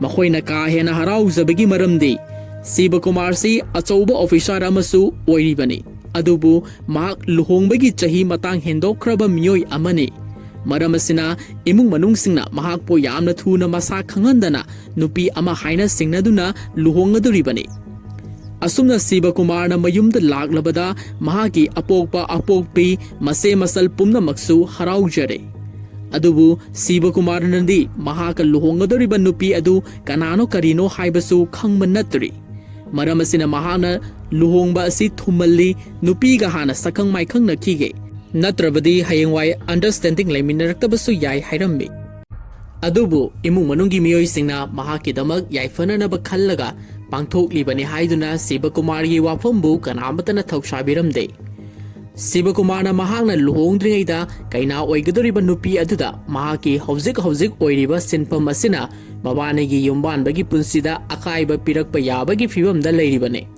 ꯃꯍꯥꯛꯇꯤ ꯀꯟꯗꯤꯁꯟ ꯑꯃꯗꯤ ꯁꯤꯆꯨꯑꯦꯁꯟꯅ ꯊꯕꯛ ꯃꯐꯝꯗꯒꯤ ꯍꯜꯂꯛꯇꯕ ꯐꯥꯎꯕ ꯌꯥꯔꯤꯕ ꯃꯤꯁꯛ ꯑꯃꯅꯤ꯫ ꯃꯔꯝꯁꯤꯡꯁꯤ ꯃꯍꯥꯛꯅ ꯅꯨꯄꯤ ꯑꯗꯨꯒꯤ ꯃꯐꯝꯗ ꯃꯥꯡꯖꯧꯅꯅ ꯐꯣꯡꯗꯣꯛꯄ ꯄꯥꯝꯈꯤ꯫ ꯃꯔꯝꯁꯤꯅ ꯁꯤꯕꯀꯨꯃꯥꯔꯅ ꯅꯨꯄꯤ ꯑꯗꯨꯒꯤ ꯃꯅꯥꯛꯇ ꯆꯠꯂꯝꯃꯤ, ꯑꯗꯨꯕꯨ ꯂꯝꯕꯤꯗ ꯅꯣꯡꯁꯨ ꯀꯟꯅ ꯆꯨꯊꯔꯛꯈꯤ꯫ ꯃꯍꯥꯛꯅ ꯂꯥꯛꯄꯗ ꯂꯧꯕꯨꯛ ꯂꯝꯍꯥꯡ ꯑꯃꯗ ꯀꯩꯅꯥ ꯑꯣꯏꯒꯗꯧꯔꯤꯕ ꯅꯨꯄꯤ ꯑꯗꯨ ꯅꯣꯡ ꯃꯔꯛꯇ ꯌꯥꯝꯅ ꯍꯔꯥꯎꯅ ꯂꯩꯔꯝꯕ ꯎꯈꯤ꯫ ꯃꯍꯥꯛꯅ ꯄꯨꯔꯛꯄ ꯁꯥꯇꯤꯟ ꯑꯗꯨꯅ ꯍꯨꯏꯅꯥꯎ ꯃꯆꯥ ꯑꯅꯤꯕꯨ ꯇꯨꯞꯄꯤꯗꯨꯅ ꯊꯝꯕꯤꯔꯝꯕꯗꯨꯁꯨ ꯁꯤꯕꯀꯨꯃꯥꯔꯅ ꯎꯔꯨꯔꯦ꯫ ꯅꯨꯄꯤ ꯑꯁꯤ ꯑꯇꯩ ꯀꯅꯥꯁꯨ ꯅꯠꯇꯦ, ꯐꯤꯂꯝ ꯑꯁꯤꯒꯤ ꯍꯤꯔꯣꯏꯟ ꯑꯣꯏꯔꯤꯕ ꯃꯤꯅꯥꯛꯁꯤꯅꯤ꯫ ꯃꯍꯥꯛꯁꯤ ꯍꯦꯛ ꯌꯦꯡꯕꯗ ꯃꯁꯛ ꯃꯇꯧ ꯌꯥꯝꯅ ꯐꯖꯕꯇ ꯅꯠꯇꯅ ꯄꯨꯛꯆꯦꯜ ꯆꯥꯎꯔꯕꯤ ꯗꯦꯜꯂꯤꯒꯤ ꯃꯃꯤꯡ ꯌꯥꯝꯅ ꯂꯩꯔꯕ ꯍꯣꯁꯄꯤꯇꯥꯜ ꯑꯃꯒꯤ ꯑꯥꯏ ꯗꯣꯛꯇꯔ ꯑꯃꯁꯨ ꯑꯣꯏꯔꯤꯕꯅꯤ꯫ ꯃꯤꯅꯥꯛꯁꯤꯒꯤ ꯃꯁꯛ ꯃꯇꯧ ꯎꯔꯨꯕꯗ ꯁꯤꯕꯀꯨꯃꯥꯔꯁꯤ ꯃꯃꯤꯠ ꯀꯨꯞꯇꯅ ꯌꯦꯡꯖꯔꯝꯃꯤ ꯑꯃꯗꯤ ꯃꯍꯥꯛꯄꯨ ꯅꯨꯡꯁꯤꯕꯁꯨ ꯐꯥꯎꯈꯤꯔꯝꯃꯤ꯫ ꯃꯁꯤꯗꯒꯤ ꯁꯤꯕꯀꯨꯃꯥꯔꯅ ꯃꯤꯅꯥꯛꯁꯤꯗ ꯋꯥꯐꯝ ꯑꯃꯠꯇ ꯐꯣꯡꯗꯣꯛꯂꯝꯗꯅ ꯃꯌꯨꯝꯗ ꯍꯜꯂꯛꯂꯒ ꯂꯨꯍꯣꯡꯕꯗꯨ ꯃꯍꯥꯛ ꯃꯁꯥꯅꯁꯨ ꯌꯥꯔꯦ ꯍꯥꯏꯅ ꯏꯃꯨꯡꯒꯤ ꯃꯤꯑꯣꯏꯁꯤꯡꯗ ꯐꯣꯡꯗꯣꯛꯈꯤ꯫ ꯑꯁꯨꯝꯅ ꯂꯨꯍꯣꯡꯕꯁꯤ ꯌꯥꯝꯅ ꯍꯔꯥꯎ ꯇꯌꯥꯝꯅ ꯄꯥꯡꯊꯣꯛꯂꯝꯃꯤ꯫ ꯇꯁꯦꯡꯅ ꯍꯥꯏꯔꯕꯗ ꯃꯈꯣꯏ ꯑꯅꯤꯁꯤ ꯑꯃꯅ ꯑꯃꯕꯨ ꯀꯅꯥꯅꯣ ꯀꯔꯤꯅꯣ ꯈꯪꯅꯗꯅ ꯂꯨꯍꯣꯡꯂꯛꯄꯅꯤ꯫ ꯃꯔꯝ ꯑꯁꯤꯅ ꯂꯨꯍꯣꯡꯕꯒꯤ ꯅꯨꯃꯤꯗꯥꯡꯗ ꯃꯈꯣꯏ ꯑꯅꯤꯁꯤ ꯇꯨꯝꯅꯅꯕ ꯍꯣꯠꯅꯔꯝꯃꯤ꯫ ꯑꯗꯨꯕꯨ ꯃꯤꯅꯥꯛꯁꯤꯅ ꯃꯍꯥꯛꯀꯤ ꯃꯄꯨꯔꯣꯏꯕ ꯑꯣꯏꯒꯗꯧꯔꯤꯕ ꯁꯤꯕꯗ ꯋꯥꯐꯝ ꯈꯔ ꯐꯣꯡꯗꯣꯛꯈꯤ꯫ ꯃꯤꯅꯥꯛꯁꯤꯅ ꯉꯁꯤꯗꯤ ꯏꯕꯥꯅꯤ ꯂꯨꯍꯣꯡꯂꯕ ꯍꯥꯏꯕꯗꯨ ꯑꯣꯏꯔꯦ, ꯑꯗꯨꯕꯨ ꯏꯕꯥꯅꯤ ꯃꯃꯥꯡꯗ ꯑꯃꯨꯛꯇꯁꯨ ꯊꯦꯡꯅꯔꯛꯄ ꯅꯠꯇ꯭ꯔꯤ꯫ ꯃꯔꯝ ꯑꯁꯤꯅ ꯏꯕꯥꯅꯤ ꯍꯥꯟꯅ ꯁꯛꯈꯪ ꯃꯥꯏꯈꯪꯅꯕ ꯑꯃ ꯗꯔꯀꯥꯔ ꯑꯣꯏꯔꯤ꯫ ꯅꯍꯥꯛꯅ ꯀꯔꯤ ꯊꯕꯛ ꯇꯧꯔꯤ ꯍꯥꯏꯕꯁꯨ ꯈꯪꯗꯦ꯫ ꯑꯩꯗꯤ ꯏꯁꯥꯒꯤ ꯗ꯭ꯌꯨꯇꯤ ꯃꯁꯛ ꯈꯪꯅ ꯇꯧꯕ ꯄꯥꯝꯖꯩ꯫ ꯃꯗꯨꯗ ꯁꯤꯕꯅ ꯅꯍꯥꯛ ꯀꯔꯝꯕ ꯚꯤꯂꯦꯖꯇꯒꯤꯅꯣ, ꯁꯤꯟꯐꯝꯅ ꯀꯔꯤ ꯇꯧꯔꯤꯕꯒꯦ ꯍꯥꯏꯅ ꯍꯪꯂꯛꯈꯤ꯫ ꯃꯗꯨꯗ ꯃꯤꯅꯥꯛꯁꯤꯅ ꯑꯩꯗꯤ ꯚꯤꯂꯦꯖꯇ ꯄꯣꯛꯂꯕꯁꯨ ꯗꯦꯜꯂꯤꯗ ꯆꯥꯎꯔꯛꯏ꯫ ꯗꯦꯜꯂꯤꯒꯤ ꯃꯃꯤꯡ ꯆꯠꯂꯕ ꯍꯣꯁꯄꯤꯇꯥꯜ ꯑꯃꯗ ꯑꯥꯏꯒꯤ ꯗꯣꯛꯇꯔ ꯑꯃ ꯑꯣꯏꯔꯤ꯫ ꯃꯌꯥꯝꯒꯤ ꯁꯦꯕꯥ ꯇꯧꯔꯤ꯫ ꯋꯥꯐꯝ ꯑꯗꯨꯗ ꯁꯤꯕꯁꯤ ꯌꯥꯝꯅ ꯍꯔꯥꯎꯖꯔꯝꯃꯤ꯫ ꯃꯍꯥꯛꯅꯗꯤ ꯅꯨꯄꯤ ꯑꯁꯤ ꯂꯥꯏꯔꯤꯛ ꯍꯩꯔꯝꯂꯣꯏꯗꯕ ꯑꯃ ꯑꯣꯏꯅ ꯈꯜꯂꯨꯕꯅꯤ꯫ ꯃꯗꯨꯗ ꯃꯤꯅꯥꯛꯁꯤꯅ ꯅꯍꯥꯛꯁꯨ ꯗꯦꯜꯂꯤꯒꯤ ꯄꯨꯂꯤꯁ ꯗꯤꯄꯥꯔꯠꯃꯦꯟ ꯑꯃꯗ ꯂꯩ ꯍꯥꯏꯅ ꯇꯥꯏ, ꯀꯔꯝꯕ ꯒ꯭ꯔꯦꯗꯇ ꯂꯩꯔꯤꯕꯅꯣ? ꯃꯗꯨꯗ ꯁꯤꯕꯅ ꯃꯍꯥꯛꯀꯤ ꯑꯁꯦꯡꯕ ꯒ꯭ꯔꯦꯗ ꯍꯥꯏꯒꯦ ꯍꯣꯠꯅꯔꯤꯉꯩꯗ ꯃꯤꯅꯥꯛꯁꯤꯅ ꯃꯔꯛ ꯊꯠꯂꯗꯨꯅ ꯑꯦꯁꯥꯏꯅꯦ ꯍꯥꯏꯕ ꯅꯠꯇ꯭ꯔꯥ? ꯐꯔꯦ, ꯀꯩꯁꯨ ꯀꯥꯏꯗꯦ, ꯑꯗꯨꯒꯤꯗꯃꯛ ꯍꯥꯏꯗꯣꯛꯄꯗ ꯏꯀꯥꯏꯒꯗꯕ ꯅꯠꯇꯦ꯫ ꯗꯦꯜꯂꯤ ꯄꯨꯂꯤꯁ ꯀꯃꯤꯁꯅꯔ ꯑꯣꯏꯔꯤꯕꯗꯨ ꯑꯩꯒꯤ ꯄꯦꯁꯦꯟꯠꯅꯤ꯫ ꯑꯩꯅ ꯅꯍꯥꯛꯄꯨ ꯁꯣꯏꯗꯅ ꯄ꯭ꯔꯣꯃꯣꯁꯟꯒꯤꯗꯃꯛ ꯍꯥꯏꯅꯕꯤꯒꯦ꯫ ꯋꯥꯐꯝ ꯑꯗꯨꯗ ꯁꯤꯕꯁꯤ ꯍꯥꯏꯐꯝ ꯈꯪꯗꯅ ꯅꯣꯛꯐꯦꯠ ꯇꯧꯔꯒ ꯇꯨꯃꯤꯟꯅ ꯑꯗꯨꯃꯛ ꯂꯩꯔꯝꯃꯤ꯫ ꯃꯗꯨꯗ ꯃꯤꯅꯥꯛꯁꯤꯅ ꯐꯔꯦ, ꯉꯁꯤꯗꯒꯤꯗꯤ ꯏꯕꯥꯅꯤ ꯁꯛꯈꯪ ꯃꯥꯏꯈꯪꯅꯔꯦ꯫ ꯃꯗꯨꯒꯤ ꯃꯇꯨꯡꯗ ꯐ꯭ꯔꯦꯟꯗꯁꯤꯞ ꯑꯣꯏꯁꯤ, ꯑꯗꯨꯒ ꯂꯚ ꯑꯣꯏꯔꯕ ꯃꯇꯨꯡꯗ ꯏꯕꯥꯅꯤꯒꯤ ꯂꯨꯍꯣꯡꯕꯒꯤ ꯑꯍꯤꯡ ꯍꯥꯏꯕꯗꯨ ꯁꯦꯝꯂꯁꯤ ꯍꯥꯏꯅ ꯀꯟꯗꯤꯁꯟ ꯈꯔ ꯊꯝꯂꯛꯈꯤ꯫ ꯃꯤꯅꯥꯛꯁꯤꯒꯤ ꯋꯥꯐꯝ ꯑꯗꯨꯗ ꯁꯤꯕꯁꯨ ꯀꯔꯤꯃꯇ ꯍꯥꯏꯗꯅ ꯌꯥꯊꯣꯛꯂꯝꯃꯤ꯫ ꯑꯁꯨꯝꯅ ꯃꯕꯥꯅꯤꯅ ꯂꯨꯍꯣꯡꯂꯕꯁꯨ ꯌꯨꯝꯕꯥꯟꯕꯒꯤ ꯀꯔꯤꯒꯨꯝꯕ ꯔꯤꯂꯦꯁꯟ ꯑꯃꯠꯇ ꯊꯝꯃꯤꯟꯅꯈꯤꯗ꯭ꯔꯦ꯫ ꯃꯁꯤꯒꯤ ꯃꯈꯥ ꯇꯥꯔꯛꯄꯗ ꯁꯤꯕꯒꯤ ꯐꯦꯃꯤꯂꯤꯅ ꯃꯤꯅꯥꯛꯁꯤ ꯍꯣꯏꯒꯤ ꯈꯨꯡꯒꯪꯗ ꯑꯃꯨꯛ ꯆꯠꯂꯝꯃꯤ꯫ ꯅꯨꯄꯤ ꯃꯌꯨꯝ ꯌꯧꯔꯕ ꯃꯇꯝꯗ ꯃꯍꯥꯛꯄꯨ ꯃꯤꯅꯥꯛꯁꯤꯒꯤ ꯀꯥꯗ ꯐꯝꯍꯜꯂꯝꯃꯤ꯫ ꯃꯇꯝꯗꯨꯗ ꯁꯤꯕꯅ ꯀꯥ ꯑꯗꯨꯗ ꯇꯣꯉꯥꯟ ꯇꯣꯉꯥꯟꯕ ꯃꯃꯤꯡ ꯂꯩꯔꯕ ꯅꯣꯚꯦꯜ ꯑꯥꯔꯇꯤꯀꯜ ꯀꯌꯥ ꯂꯩꯔꯝꯕꯗꯨ ꯎꯈꯤ꯫ ꯃꯍꯥꯛꯅ ꯃꯤꯅꯥꯛꯁꯤꯁꯤ ꯂꯥꯏꯔꯤꯛ ꯄꯥꯕꯗ ꯉꯥꯎꯖꯕꯤ ꯃꯤꯑꯣꯏ ꯑꯃꯁꯨꯅꯤ ꯍꯥꯏꯕ ꯈꯪꯂꯛꯈꯤ꯫ ꯇꯥꯟꯖꯥꯗꯨꯗ ꯃꯤꯅꯥꯛꯁꯤꯅ ꯌꯥꯝꯅ ꯅꯨꯡꯁꯤꯕ ꯄꯤꯌꯥꯅꯣꯒꯤ ꯅꯣꯠ ꯑꯃ ꯈꯣꯡꯗꯨꯅ ꯃꯌꯥꯝ ꯄꯨꯝꯅꯃꯛꯄꯨ ꯇꯥꯍꯜꯂꯝꯃꯤ꯫ ꯃꯗꯨꯁꯨ ꯁꯤꯕꯅ ꯎꯔꯨꯔꯦ꯫ ꯁꯤꯕꯁꯨ ꯄꯤꯌꯥꯅꯣꯒꯤ ꯁꯨꯔ ꯑꯗꯨꯗ ꯃꯍꯥꯛꯁꯨ ꯌꯥꯝꯅ ꯄꯥꯝꯖꯅ ꯇꯥꯈꯤ꯫ ꯑꯁꯨꯝꯅ ꯃꯤꯅꯥꯛꯁꯤꯗ ꯂꯩꯔꯝꯂꯤꯕ ꯀ꯭ꯋꯥꯂꯤꯇꯤꯁꯤꯡ ꯑꯗꯨꯗ ꯍꯧꯖꯤꯛꯇꯤ ꯃꯍꯥꯛꯀꯤꯗꯃꯛ ꯃꯇꯤꯛ ꯆꯥꯕꯤ ꯅꯨꯄꯤ ꯑꯃ ꯍꯥꯏꯕꯗꯨ ꯑꯣꯏꯔꯝꯂꯦ ꯈꯟꯖꯗꯨꯅ ꯌꯥꯝꯅ ꯍꯔꯥꯎꯖꯔꯝꯃꯤ꯫ ꯑꯁꯨꯝꯅ ꯃꯈꯣꯏꯁꯨ ꯑꯃꯨꯛ ꯅꯨꯄꯥ ꯃꯌꯨꯝꯗ ꯍꯜꯂꯛꯈꯤ꯫ ꯂꯝꯕꯤꯗ ꯁꯤꯕꯅ ꯃꯤꯅꯥꯛꯁꯤꯗ ꯃꯍꯥꯛꯀꯤ ꯂꯥꯏꯔꯤꯛ ꯑꯃꯗꯤ ꯄꯤꯌꯥꯅꯣꯒꯤ ꯃꯇꯥꯡꯗ ꯊꯥꯒꯠꯄ ꯐꯣꯡꯗꯣꯛꯂꯝꯃꯤ, ꯑꯃꯗꯤ ꯃꯍꯥꯛꯁꯨ ꯍꯥꯏꯔꯤꯕ ꯐꯤꯜꯁꯤꯡ ꯑꯗꯨꯗ ꯉꯥꯎꯖꯕ ꯃꯤꯁꯛ ꯑꯃꯁꯨꯅꯤ ꯍꯥꯏꯅ ꯍꯥꯏꯖꯤꯟꯅꯗꯨꯅ ꯃꯤꯅꯥꯛꯁꯤꯅ ꯃꯍꯥꯛꯄꯨ ꯄꯥꯝꯕꯤꯅꯅꯕ ꯍꯣꯠꯅꯔꯝꯃꯤ꯫ ꯃꯗꯨꯗ ꯃꯤꯅꯥꯛꯁꯤꯅ ꯃꯍꯥꯛꯀꯤ ꯄꯨꯟꯁꯤꯒꯤ ꯃꯪꯂꯥꯟ ꯑꯃꯗꯤ ꯃꯪꯐꯥꯎꯅꯕ ꯉꯝꯗ꯭ꯔꯦ, ꯃꯗꯨꯗꯤ ꯋꯥꯔꯜꯗ ꯀ꯭ꯂꯥꯁ ꯂꯦꯚꯦꯜꯒꯤ ꯑꯥꯏ ꯔꯤꯁꯥꯔꯆ ꯐꯥꯎꯟꯗꯦꯁꯟ ꯍꯣꯁꯄꯤꯇꯥꯜ ꯑꯃ ꯗꯦꯜꯂꯤꯗ ꯂꯤꯡꯈꯠꯇꯨꯅ ꯃꯃꯤꯠ ꯎꯖꯕ ꯐꯪꯖꯗ꯭ꯔꯕ ꯃꯤꯑꯣꯏꯁꯤꯡꯒꯤꯗꯃꯛ ꯁꯦꯕꯥ ꯇꯧꯕ ꯄꯥꯝꯖꯩ ꯍꯥꯏꯅ ꯁꯤꯕꯒꯤ ꯃꯐꯝꯗ ꯐꯣꯡꯗꯣꯛꯈꯤ꯫ ꯍꯥꯏꯔꯤꯕ ꯋꯥꯐꯝ ꯑꯁꯤꯒ ꯆꯞ ꯃꯥꯟꯅꯅ ꯁꯥꯔꯥꯅꯁꯨ ꯐꯣꯡꯗꯣꯛꯂꯛꯄꯗꯒꯤ ꯍꯧꯈ꯭ꯔꯕ ꯃꯍꯥꯛꯀꯤ ꯄꯨꯟꯁꯤꯒꯤ ꯇꯥꯡꯀꯛ ꯈꯔꯁꯤ ꯅꯤꯡꯁꯤꯡꯂꯛꯄꯅꯤ꯫ ꯑꯁꯨꯝꯅ ꯐꯤꯂꯝꯁꯤ ꯍꯧꯖꯤꯛꯇꯤ ꯄ꯭ꯔꯖꯦꯟꯠ ꯗꯦꯗ ꯑꯃꯨꯛ ꯄꯨꯗꯨꯅ ꯂꯥꯛꯂꯤ꯫ ꯅꯣꯡꯃꯗꯤ ꯑꯣꯐꯤꯁꯥꯔ ꯕꯤꯔꯀꯊꯤꯅ ꯗ꯭ꯔꯥꯏꯚꯔ ꯁꯥꯟꯊꯤꯌꯥꯕꯨ ꯃꯔꯗꯔ ꯀꯦꯁꯀꯤ ꯃꯇꯥꯡꯗ ꯐꯥꯗꯨꯅ ꯊꯝꯂꯝꯃꯤ꯫ ꯃꯇꯝꯗꯨꯗ ꯁꯥꯟꯊꯤꯌꯥꯅ ꯄꯦꯄꯔ ꯑꯃꯗ ꯁꯥꯔꯥꯒꯤ ꯕ꯭ꯌꯨꯇꯤ ꯄꯦꯖꯦꯟꯠꯒ ꯃꯔꯤ ꯂꯩꯅꯅ ꯄ꯭ꯔꯦꯁ ꯀꯟꯐꯔꯦꯟꯁ ꯄꯥꯡꯊꯣꯛꯈꯤꯕꯒꯤ ꯐꯣꯇꯣꯗ ꯀꯦꯅꯤꯒꯤꯁꯨ ꯃꯁꯛ ꯌꯥꯎꯕ ꯊꯦꯡꯅꯔꯛꯈꯤ꯫ ꯃꯗꯨ ꯎꯔꯨꯕꯗ ꯁꯥꯟꯊꯤꯌꯥꯅ ꯄꯦꯄꯔ ꯑꯗꯨ ꯄꯨꯔꯒ ꯑꯣꯐꯤꯁꯥꯔ ꯏꯟ ꯆꯥꯔꯖ ꯕꯤꯔꯀꯊꯤꯒꯤ ꯃꯐꯝꯗ ꯃꯍꯥꯛꯀꯤ ꯔꯤꯒꯨꯂꯔ ꯀꯁꯇꯃꯔ ꯑꯣꯏꯔꯤꯕ ꯃꯤꯁꯛꯇꯨ ꯃꯁꯤꯗ ꯌꯥꯎꯔꯤꯕ ꯅꯤꯄꯥ ꯑꯁꯤꯅꯤ ꯍꯥꯏꯅ ꯇꯥꯛꯂꯝꯃꯤ꯫ ꯃꯁꯤꯗꯒꯤ ꯕꯤꯔꯀꯊꯤꯅ ꯗꯥꯛꯇꯔ ꯕꯤꯅꯥꯏꯀꯝꯒꯤ ꯃꯅꯥꯛꯇ ꯑꯃꯨꯛ ꯂꯥꯛꯇꯨꯅ ꯅꯤꯄꯥ ꯑꯁꯤꯒꯤ ꯃꯇꯥꯡꯗ ꯋꯥꯔꯤ ꯁꯥꯅꯔꯝꯃꯤ꯫ ꯃꯇꯝ ꯑꯁꯤꯗ ꯗꯣꯛꯇꯔ ꯑꯁꯤꯅ ꯅꯤꯄꯥ ꯑꯁꯤ ꯇꯁꯦꯡꯅ ꯕ꯭ꯂꯥꯏꯟ ꯃꯦꯟ ꯑꯃꯅꯤ, ꯃꯍꯥꯛꯅ ꯃꯇꯧ ꯀꯔꯝꯅ ꯃꯤ ꯍꯥꯠꯀꯗꯧꯔꯤꯕꯅꯣ ꯑꯩꯗꯤ ꯊꯥꯖꯕ ꯁꯨꯡꯉꯝ ꯉꯝꯗꯦ ꯍꯥꯏꯅ ꯇꯝꯈꯤ꯫ ꯃꯗꯨꯗ ꯑꯣꯐꯤꯁꯥꯔ ꯑꯁꯤꯅ ꯀꯦꯅꯤꯁꯤ ꯃꯍꯥꯛꯀꯤ ꯂꯩꯐꯝ ꯀꯗꯥꯏꯗ ꯑꯣꯏꯕꯖꯥꯠꯅꯣ ꯈꯪꯕ꯭ꯔꯥ ꯍꯥꯏꯅ ꯍꯪꯈꯤ꯫ ꯃꯗꯨꯗ ꯗꯣꯛꯇꯔꯅ ꯆꯞ ꯆꯥꯕ ꯂꯩꯐꯝꯗꯤ ꯈꯪꯗꯦ, ꯑꯗꯨꯕꯨ ꯃꯍꯥꯛꯁꯨ ꯑꯌꯨꯛ ꯑꯌꯨꯛ ꯈꯨꯗꯤꯡꯒꯤ ꯆꯔꯆ ꯑꯃꯗ ꯄꯤꯌꯥꯅꯣ ꯍꯦꯛ ꯍꯦꯛ ꯈꯣꯡꯕ ꯆꯠꯂꯤ ꯍꯥꯏꯕꯗꯨꯃꯗꯤ ꯈꯪꯂꯦ꯫ ꯃꯗꯨꯗꯒꯤꯗꯤ ꯊꯤꯟꯊꯕ ꯇꯧꯗꯅ ꯗꯥꯛꯇꯔꯕꯨ ꯄꯨꯔꯒ ꯕꯤꯔꯀꯊꯤꯅ ꯍꯥꯏꯔꯤꯕ ꯆꯔꯆ ꯑꯗꯨꯗ ꯂꯥꯛꯃꯤꯟꯅꯔꯝꯃꯤ꯫ ꯆꯔꯆꯀꯤ ꯐꯥꯗꯔ ꯑꯗꯨꯒ ꯀꯦꯅꯤꯒꯤ ꯃꯇꯥꯡꯗ ꯋꯥꯔꯤ ꯁꯥꯟꯅꯔꯝꯃꯤ꯫ ꯐꯥꯗꯔ ꯑꯁꯤꯅ ꯀꯦꯅꯤꯁꯤ ꯉꯁꯤꯗꯒꯤ ꯊꯥ 6ꯀꯤ ꯃꯃꯥꯡꯗ ꯕ꯭ꯂꯥꯏꯟ ꯁ꯭ꯀꯨꯜ ꯑꯃꯅ ꯃꯐꯝ ꯑꯁꯤꯗ ꯔꯤꯐꯔ ꯇꯧꯔꯛꯈꯤꯕꯅꯤ, ꯃꯍꯥꯛꯁꯤ ꯅꯨꯃꯤꯗꯥꯡꯋꯥꯏꯔꯝ ꯈꯨꯗꯤꯡꯒꯤ ꯃꯐꯝ ꯑꯁꯤꯗꯒꯤ ꯍꯦꯛ ꯍꯟꯈꯤ ꯍꯥꯏꯅ ꯇꯝꯂꯛꯈꯤ꯫ ꯃꯁꯤꯗꯒꯤ ꯂꯟꯗꯟꯒꯤ ꯈ꯭ꯋꯥꯏꯗꯒꯤ ꯃꯃꯤꯡ ꯆꯠꯂꯕ ꯕ꯭ꯂꯥꯏꯟ ꯁ꯭ꯀꯨꯜ ꯑꯁꯤꯗ ꯑꯃꯨꯛ ꯂꯥꯛꯃꯤꯟꯅꯔꯝꯃꯤ꯫ ꯍꯥꯏꯔꯤꯕ ꯁ꯭ꯀꯨꯜ ꯑꯁꯤꯕꯨ ꯆꯂꯥꯏꯔꯤꯕ ꯃꯤꯑꯣꯏꯁꯤꯒꯤ ꯃꯃꯤꯡꯁꯤ ꯗꯦꯅꯤꯌꯦꯜ ꯀꯦꯁ ꯀꯧꯏ꯫ ꯃꯍꯥꯛꯁꯤ ꯇꯁꯦꯡꯅ ꯃꯃꯤꯠ ꯎꯗ꯭ꯔꯕ ꯃꯤꯑꯣꯏ ꯑꯃꯅꯤ,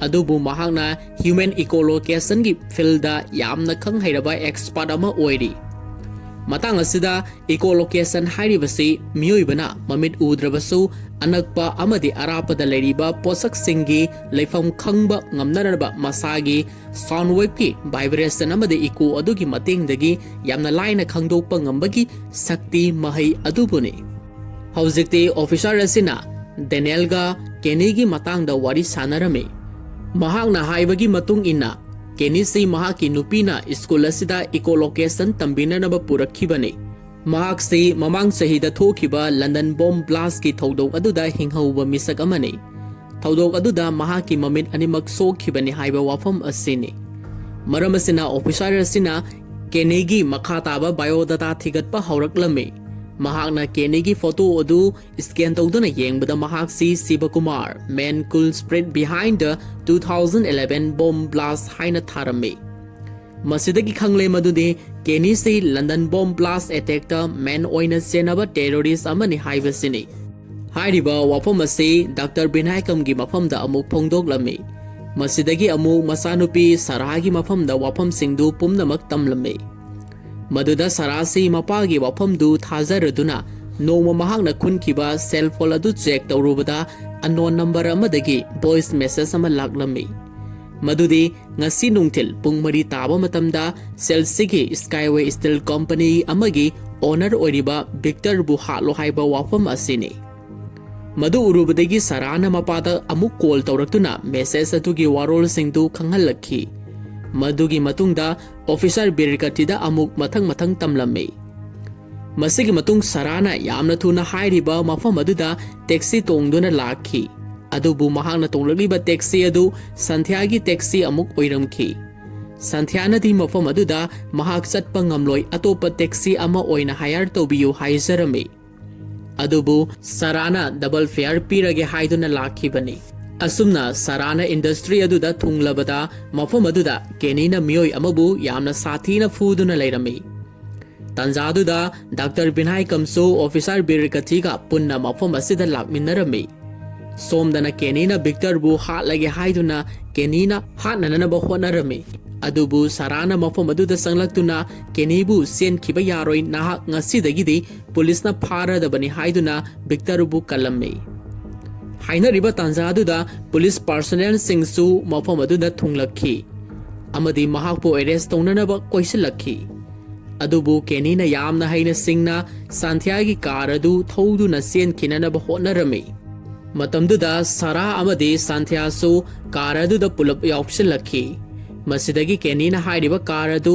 ꯊꯧꯗꯣꯛꯈꯤꯗꯨꯅ ꯄꯨꯂꯤꯁꯁꯤꯡ ꯑꯗꯨꯗꯒꯤ ꯅꯥꯟꯊꯣꯛꯄ ꯉꯝꯂꯛꯈꯤ꯫ ꯑꯗꯨꯕꯨ ꯃꯍꯥꯛꯇꯤ ꯃꯃꯤꯠ ꯎꯗꯕꯅꯤꯅ ꯇꯨꯔꯦꯜ ꯑꯃꯗ ꯃꯈꯣꯏꯒꯤ ꯀꯥꯔꯗꯨ ꯇꯥꯁꯤꯜꯂꯝꯃꯤ꯫ ꯃꯁꯤꯒꯤ ꯃꯊꯪꯗ ꯚꯤꯛꯇꯔ ꯑꯣꯐꯤꯁꯥꯔ ꯕꯤꯔꯀꯊꯤꯅ ꯀꯧꯈꯠꯇꯨꯅ ꯊꯣꯛꯈ꯭ꯔꯤꯕ ꯊꯧꯗꯣꯛ ꯑꯗꯨꯒꯤ ꯃꯇꯥꯡꯗ ꯋꯥꯍꯪ ꯄꯥꯎꯍꯪ ꯆꯠꯊꯔꯝꯃꯤ꯫ ꯚꯤꯛꯇꯔꯅ ꯍꯥꯏꯔꯤꯕ ꯃꯤꯑꯣꯏ ꯑꯗꯨ ꯄꯩꯁꯥꯒꯤꯗꯃꯛ ꯑꯩꯕꯨ ꯍꯥꯠꯅꯅꯕ ꯍꯣꯠꯅꯔꯛꯄꯅꯤ ꯍꯥꯏꯅ ꯇꯝꯖꯜꯂꯝꯃꯤ꯫ ꯇꯥꯟꯖꯥꯗꯨꯗ ꯄꯨꯂꯤꯁ ꯄꯥꯔꯁꯣꯅꯦꯜ ꯑꯃ ꯂꯥꯛꯇꯨꯅ ꯏꯁꯤꯡꯗ ꯇꯥꯁꯤꯟꯈ꯭ꯔꯕ ꯒꯥꯔꯤ ꯑꯗꯨꯕꯨꯗꯤ ꯔꯤꯀꯚꯔ ꯇꯧꯔꯦ, ꯑꯗꯨꯕꯨ ꯃꯈꯣꯏ ꯑꯍꯨꯝꯗꯤ ꯊꯤꯕ ꯐꯪꯗ꯭ꯔꯦ, ꯃꯥꯡꯈ꯭ꯔꯦ ꯍꯥꯏꯅ ꯐꯣꯡꯗꯣꯛꯈꯤ꯫ ꯁꯣꯝꯗꯅ ꯃꯥꯡꯈ꯭ꯔꯦ ꯍꯥꯏꯔꯤꯕ ꯁꯥꯔꯥ ꯑꯃꯗꯤ ꯁꯟꯊ꯭ꯌꯥ ꯀꯦꯅꯤꯒ ꯄꯨꯂꯞ ꯄꯨꯟꯅ ꯃꯍꯥꯛꯀꯤ ꯂꯩꯐꯝ ꯑꯗꯨꯗ ꯂꯩꯃꯤꯟꯅꯔꯝꯃꯤ꯫ ꯑꯗꯨꯕꯨ ꯀꯦꯅꯤꯒꯤ ꯃꯃꯤꯠ ꯎꯗꯕꯒꯤ ꯈꯨꯗꯣꯡꯆꯥꯕ ꯂꯧꯔꯗꯨꯅ ꯃꯐꯝ ꯑꯗꯨꯗꯒꯤ ꯂꯣꯟꯅ ꯃꯕꯥꯅꯤꯁꯤ ꯆꯦꯟꯊꯣꯔꯛꯈꯤ꯫ ꯇꯥꯟꯖꯥꯗꯨꯗ ꯅꯨꯄꯤ ꯑꯃꯁꯨ ꯃꯐꯝꯗꯨꯗ ꯒꯥꯔꯤ ꯊꯧꯖꯤꯜꯂꯛꯇꯨꯅ ꯃꯈꯣꯏ ꯑꯅꯤꯕꯨ ꯆꯦꯟꯈꯤꯗꯅꯅꯕ ꯑꯃꯗꯤ ꯀꯦꯅꯤꯁꯤ ꯅꯈꯣꯏꯅ ꯂꯥꯟꯅ ꯈꯜꯂꯤꯕꯗꯨ ꯂꯧꯗꯅꯅꯕ ꯋꯥꯐꯝ ꯐꯣꯡꯗꯣꯛꯂꯛꯈꯤ꯫ ꯅꯨꯄꯤ ꯑꯁꯤꯒꯤ ꯃꯃꯤꯡꯁꯤ ꯒꯤꯇꯥ ꯀꯧꯏ꯫ ꯃꯍꯥꯛꯁꯤ ꯕꯣꯝ ꯕ꯭ꯂꯥꯁ ꯑꯗꯨꯗ ꯁꯤꯈ꯭ꯔꯕ ꯃꯤꯑꯣꯏ ꯑꯃꯒꯤ ꯅꯨꯄꯤꯅꯤ꯫ ꯃꯍꯥꯛꯅ ꯕꯣꯝ ꯕ꯭ꯂꯥꯁ ꯑꯗꯨꯗ ꯁꯦꯟꯅꯔꯤꯕ ꯃꯤꯑꯣꯏꯁꯤꯡꯒꯤ ꯃꯔꯝꯗ ꯌꯥꯝꯅ ꯐꯖꯅ ꯃꯨꯟꯅ ꯈꯪꯂꯝꯃꯤ꯫ ꯃꯔꯝꯁꯤꯅ ꯃꯍꯥꯛꯅ Kenny-bu revenge kharagidamak khulai oina sijinnaribani. Masigi akuppa waridi makha tarakpada khangminarase. Masidagi Gitana Kenny-gi haukraba punsigi waridu amuk makha taraktuna film se flashback ta amuk puduna lakhi. Matamdu Siva amadi Meenakshi makoi anisi luhonglaba matungda masa masagi duty amuk tauba haurakhi. Dr. Meenakshi se hospital da thabak puminariba marum mapang singda Sibabu mahaki mapuroibani haina sum masak taksakhi. Makoi pumna magna mahak se icham chamba SI amani haina adumak khalame. Nomadi Sarad amadi Siva makoi anisi file ama puthoktuna munna yengminarame. Hairiba file adu India gi nuclear scientist Ravi Kauba amabu mamangi weekta mahakpu mihat thina hatpikre.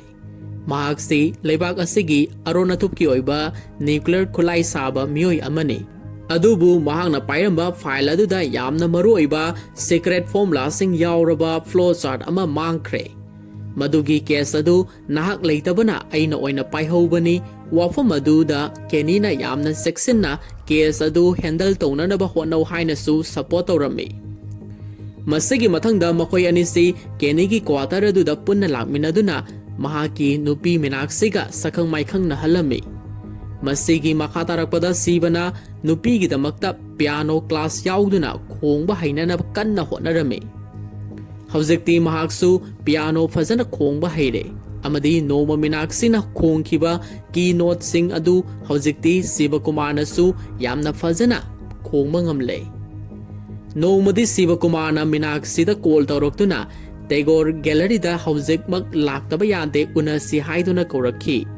Adubu Meenakshi-na mahakti aruba operation ama tawri farak tarani haina call adu kakthakhi. Masidagi Meenakshi-na mahaki duty loiraba matungda mapuroibana kaurakhiba mafam aduda nungairaroi khanduna amuk lakhi.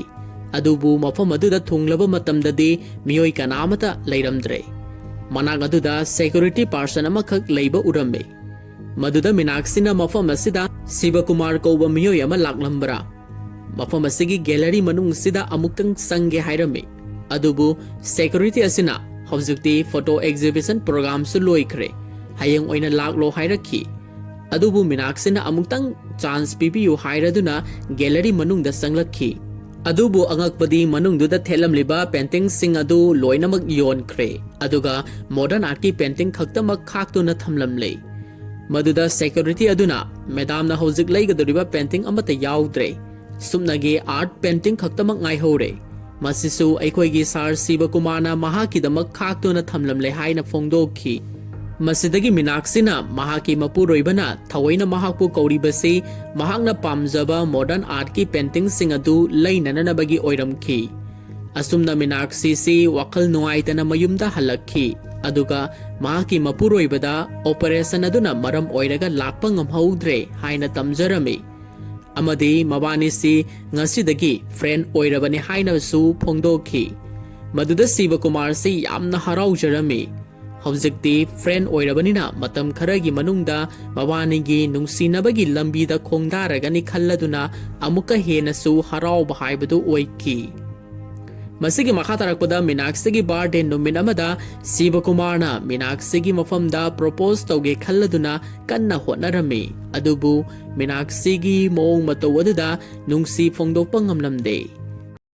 Masigi mathangda Intelligence Department ki senior officer na urgent meeting ama kauduna Sivakumar amadi Sarat ki mafamda mangkraba flowchart adugi matangda wafam khara khanarami.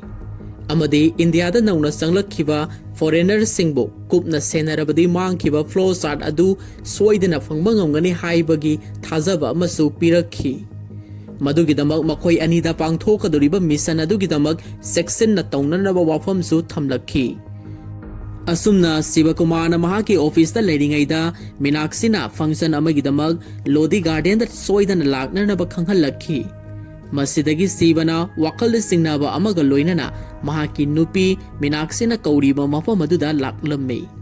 Adubu mafam du yauraba matamdadi Meenakshi hoigi hospital gi chief doctor adugi wedding anniversary pangthoktuna leiramkhi. Maduda Sivana karigidamak mahakpu kauribano haina hangkhi. Maduda Meenakshi-na ꯐꯪꯁꯟ ꯑꯁꯤꯗ Delhi police ꯀꯃꯤꯁꯅꯔꯁꯨ gas ꯑꯣꯏꯅ ꯂꯥꯛꯀꯅꯤ ꯃꯉꯣꯟꯗ ꯅꯍꯥꯛꯀꯤ ꯄ꯭ꯔꯣꯃꯣꯁꯟꯒꯤꯗꯃꯛ ꯋꯥꯅꯣꯝ ꯍꯧꯒꯦ ꯇꯧꯕꯅꯤ ꯃꯍꯥꯛꯁꯤ ꯑꯩꯒꯤ fashion ꯑꯃꯁꯨꯅꯤ ꯃꯔꯝꯁꯤꯅ ꯃꯥꯅꯁꯨ ꯁꯨꯡꯁꯣꯏ ꯁꯣꯏꯗꯅ ꯌꯥꯕꯤꯔꯛꯀꯅꯤ ꯍꯥꯏꯕ ꯋꯥꯐꯝ ꯑꯗꯨꯗ ꯁꯤꯕꯁꯤ ꯍꯥꯏꯐꯝ ꯈꯪꯗꯕ ꯅꯣꯛꯅꯤꯡꯕ ꯍꯥꯏꯕꯗꯨ ꯑꯣꯏꯔꯝꯃꯤ ꯉꯥꯏꯍꯥꯛꯀꯤ ꯃꯇꯨꯡꯗ ꯀꯃꯤꯁꯅꯔꯁꯨ ꯂꯥꯛꯇꯨꯅ ꯗꯥꯛꯇꯔ ꯃꯤꯅꯥꯛꯁꯤꯒ ꯎꯅꯔꯝꯃꯤ ꯑꯗꯨꯒ ꯃꯍꯥꯛꯀꯤ ꯃꯄꯨꯔꯣꯏꯕꯒꯁꯨ ꯁꯛꯈꯪ ꯃꯥꯏꯈꯪꯅꯍꯜꯂꯝꯃꯤ ꯑꯗꯨꯕꯨ ꯗꯦꯜꯂꯤ ꯄꯨꯂꯤꯁ ꯀꯃꯤꯁꯅꯔꯅ ꯁꯤꯕꯀꯨꯃꯥꯔꯕꯨ ꯍꯦꯛ ꯎꯕꯃꯛꯇꯗ ꯁꯥꯔ ꯑꯗꯣꯝꯁꯨ ꯐꯪꯁꯟ ꯑꯁꯤꯗ ꯌꯥꯎꯕꯤꯔꯝꯂꯦ ꯌꯥꯝꯅ ꯊꯥꯖꯗꯦ ꯁꯥꯔꯅ ꯃꯐꯝ ꯑꯁꯤꯗ ꯂꯩꯔꯝꯒꯅꯤ ꯍꯥꯏꯕꯁꯤ ꯉꯁꯤꯒꯤ ꯐꯪꯁꯟ ꯑꯁꯤꯕꯨ ꯑꯁꯣꯏꯕ ꯀꯔꯤ ꯂꯩꯔꯤꯕꯒꯦ ꯇꯥꯛꯄꯤꯌꯨ ꯍꯥꯏꯔꯝꯃꯤ ꯋꯥꯐꯝ ꯑꯁꯤ ꯇꯥꯔꯨꯕꯗ ꯃꯤꯅꯥꯛꯁꯤꯗꯤ ꯌꯥꯝꯅ ꯑꯉꯛꯄ ꯍꯥꯏꯐꯝ ꯈꯪꯗꯕ ꯍꯥꯏꯕꯗꯨ ꯑꯣꯏꯔꯝꯃꯤ ꯀꯃꯤꯁꯅꯔꯅ ꯃꯈꯥ ꯇꯥꯔꯗꯨꯅ ꯁꯤꯕꯀꯨꯃꯥꯔꯗ ꯃꯍꯥꯛꯀꯤ ꯄ꯭ꯔꯣꯃꯣꯁꯟꯒꯤ ꯃꯇꯥꯡꯗ ꯃꯟꯇ꯭ꯔꯤꯗ ꯈꯔ ꯍꯥꯏꯅꯕꯤꯌꯨ ꯍꯥꯏꯅꯁꯨ ꯍꯥꯏꯖꯔꯝꯃꯤ ꯃꯇꯧ ꯑꯗꯨ ꯎꯔꯨꯕꯗ ꯃꯤꯅꯥꯛꯁꯤꯅ ꯌꯥꯝꯅ ꯉꯛꯅ ꯃꯅꯥꯛ ꯑꯗꯨꯗ ꯂꯩꯔꯤꯕ ꯁꯦꯀ꯭ꯌꯨꯔꯤꯇꯤ ꯄꯔꯁꯅꯦꯜ ꯑꯃꯗ ꯑꯁꯨꯝꯅ ꯀꯔꯤꯒꯤꯅꯣ ꯏꯁꯝ ꯁꯝꯖꯕ SI ꯑꯃꯗ ꯗꯦꯜꯂꯤ ꯄꯨꯂꯤꯁ ꯀꯃꯤꯁꯅꯔꯁꯤꯅ ꯁꯥꯔ ꯍꯥꯏꯅ ꯀꯧꯔꯤꯕꯁꯤꯕꯨ ꯑꯗꯨꯒ ꯃꯍꯥꯛꯀꯤ ꯄ꯭ꯔꯣꯃꯣꯁꯟꯒꯤ ꯃꯇꯥꯡꯗ ꯍꯥꯏꯔꯤꯁꯤꯕꯨ ꯀꯔꯤꯒꯤꯅꯣ ꯍꯥꯏꯅ ꯍꯪꯈꯤ ꯃꯇꯝꯗꯨꯗ ꯄꯨꯂꯤꯁ ꯄꯔꯁꯅꯦꯜ ꯑꯗꯨꯅ ꯌꯥꯝꯅ ꯉꯛꯅ ꯀꯔꯤꯅꯣ ꯃꯦꯗꯥꯝ ꯃꯍꯥꯛꯁꯤꯕꯨ ꯏꯆꯝ ꯆꯝꯕ SI ꯑꯣꯏꯅ ꯃꯥꯜꯂꯨꯔꯕꯣ ꯃꯍꯥꯛꯁꯤ ꯂꯩꯕꯥꯛ ꯑꯁꯤꯒꯤ ꯇꯣꯞ ꯄꯥꯋꯔꯐꯨꯜ ꯏꯟꯇꯦꯂꯤꯖꯦꯟꯁ ꯑꯣꯐꯤꯁꯔ ꯃꯉꯥꯒꯤ ꯃꯅꯨꯡꯗ ꯑꯃꯅꯤ ꯋꯥꯐꯝ ꯑꯗꯨꯗ ꯃꯤꯅꯥꯛꯁꯤꯅ ꯅꯍꯥꯟꯋꯥꯏꯗꯒꯤ ꯃꯍꯥꯛꯀꯤ ꯃꯄꯨꯔꯣꯏꯕꯁꯤ ꯏꯆꯝ ꯆꯝꯖꯕ ꯄꯨꯂꯤꯁ ꯑꯃ ꯑꯣꯏꯅ ꯈꯜꯂꯨꯕꯅꯤ ꯑꯗꯨꯕꯨ ꯃꯍꯥꯛꯇꯤ ꯂꯩꯕꯥꯛꯁꯤꯒꯤ ꯃꯌꯥꯝꯅ ꯔꯦꯁꯄꯦꯛ ꯇꯧꯅꯔꯤꯕ ꯑꯆꯧꯕ ꯃꯤꯑꯣꯏ ꯑꯃ ꯑꯣꯏꯔꯝꯂꯦ ꯈꯜꯂꯨꯕꯗ ꯌꯥꯝꯅ ꯍꯔꯥꯎꯖꯔꯝꯃꯤ ꯉꯥꯏꯍꯥꯛꯀꯤ ꯃꯇꯨꯡꯗ ꯃꯐꯝ ꯑꯗꯨꯗ ꯁꯤꯕꯅ ꯃꯤꯅꯥꯛꯁꯤꯅ ꯅꯣꯡꯃ ꯈꯣꯡꯈꯤꯕ ꯄꯤꯌꯥꯅꯣꯒꯤ ꯅꯣꯠ ꯑꯗꯨ ꯈꯣꯡꯂꯝꯃꯤ ꯃꯗꯨ ꯎꯔꯨꯕꯗ ꯃꯤꯅꯥꯛꯁꯤꯁꯤ ꯄꯨꯡꯉꯛ ꯉꯛꯈ꯭ꯔꯦ ꯑꯃꯗꯤ ꯃꯍꯥꯛꯀꯤ ꯋꯥꯈꯜꯁꯤ ꯃꯑꯣꯟ ꯈꯜꯂꯛꯄ ꯍꯥꯏꯕꯗꯨ ꯑꯣꯏꯔꯛꯈꯤ ꯑꯁꯨꯝꯅ ꯃꯇꯤꯛ ꯆꯥꯔꯕ ꯃꯤꯁꯛ ꯑꯃꯒꯤ ꯅꯨꯡꯁꯤꯕꯕꯨ ꯃꯍꯥꯛꯅ ꯃꯁꯛ ꯈꯪꯕꯤꯔꯝꯗꯅ ꯉꯁꯤ ꯐꯥꯎꯕ ꯂꯩꯔꯝꯕꯁꯤꯅ ꯃꯊꯃꯣꯏꯁꯤ ꯂꯩꯇꯥꯐꯝ ꯈꯪꯗꯕ ꯍꯥꯏꯕꯗꯨꯁꯨ ꯑꯣꯏꯔꯛꯈꯤ ꯇꯁꯦꯡꯅ ꯍꯥꯏꯔꯕꯗ ꯃꯤꯅꯥꯛꯁꯤꯁꯤ ꯁꯤꯕꯀꯨꯃꯥꯔꯕꯨ ꯅꯨꯡꯁꯤꯕ ꯑꯄꯥꯝꯕ ꯍꯥꯏꯕꯗꯨ ꯑꯣꯏꯈ꯭ꯔꯦ ꯃꯅꯥꯛꯇꯒꯤ ꯁꯨꯛꯍꯦꯟ ꯍꯦꯟꯗꯣꯛꯅꯤꯡꯈꯤꯗ꯭ꯔꯦ ꯑꯗꯨꯕꯨ ꯁꯤꯝꯕꯥꯜ ꯊꯣꯛꯅ ꯅꯨꯡꯁꯤ ꯐꯣꯡꯗꯣꯛꯄꯗꯤ ꯉꯝꯂꯝꯗꯦ ꯑꯁꯨꯝꯅ ꯃꯈꯥ ꯇꯥꯔꯛꯄꯗ ꯅꯣꯡꯃꯁꯤ ꯁꯤꯕ ꯑꯃꯗꯤ ꯁꯔꯠ ꯃꯈꯣꯏꯒꯤ ꯅꯨꯄꯤꯁꯤꯡꯒ ꯄꯨꯟꯅ ꯍꯣꯇꯦꯜ ꯑꯃꯗ ꯁꯛꯈꯪ ꯃꯥꯏꯈꯪꯅꯍꯜꯂꯝꯃꯤ ꯇꯥꯟꯖꯥ ꯑꯗꯨꯗ ꯁꯔꯠꯇ ꯀꯣꯜ ꯑꯃ ꯂꯥꯛꯈꯤ ꯑꯗꯨꯒ ꯖꯃꯥ ꯃꯁꯖꯤꯗ ꯔꯣꯗꯇ ꯍꯧꯖꯤꯛꯃꯛ ꯂꯥꯛꯅꯅꯕ ꯈꯪꯍꯜꯂꯛꯈꯤ ꯃꯁꯤꯗꯒꯤ ꯁꯔꯠꯅ ꯁꯤꯕꯗ ꯃꯍꯥꯛ ꯑꯔꯖꯦꯟ ꯑꯣꯏꯕ ꯊꯕꯛ ꯑꯃ ꯂꯩꯔꯦ ꯑꯩ ꯍꯧꯖꯤꯛꯃꯛ ꯆꯠꯇꯕ ꯌꯥꯗ꯭ꯔꯦ ꯅꯍꯥꯛꯅ ꯑꯩꯒꯤ ꯅꯨꯄꯤꯁꯤꯕꯨ ꯌꯨꯝꯗ ꯈꯔ ꯊꯤꯟꯕꯤꯔꯝꯂꯣ ꯍꯥꯏꯔꯝꯂꯒ ꯃꯐꯝ ꯑꯗꯨꯗꯒꯤ ꯊꯨꯅ ꯆꯠꯈꯤꯔꯝꯃꯤ ꯁꯔꯠꯅ ꯃꯐꯝ ꯑꯗꯨꯗ ꯌꯧꯔꯕ ꯃꯇꯝꯗꯗꯤ ꯃꯍꯥꯛꯀꯤ ꯁꯤꯐꯥꯏꯁꯤꯡꯁꯨ ꯃꯐꯝ ꯑꯗꯨꯗ ꯃꯍꯥꯛꯄꯨ ꯉꯥꯏꯗꯨꯅ ꯂꯩꯔꯝꯈꯤ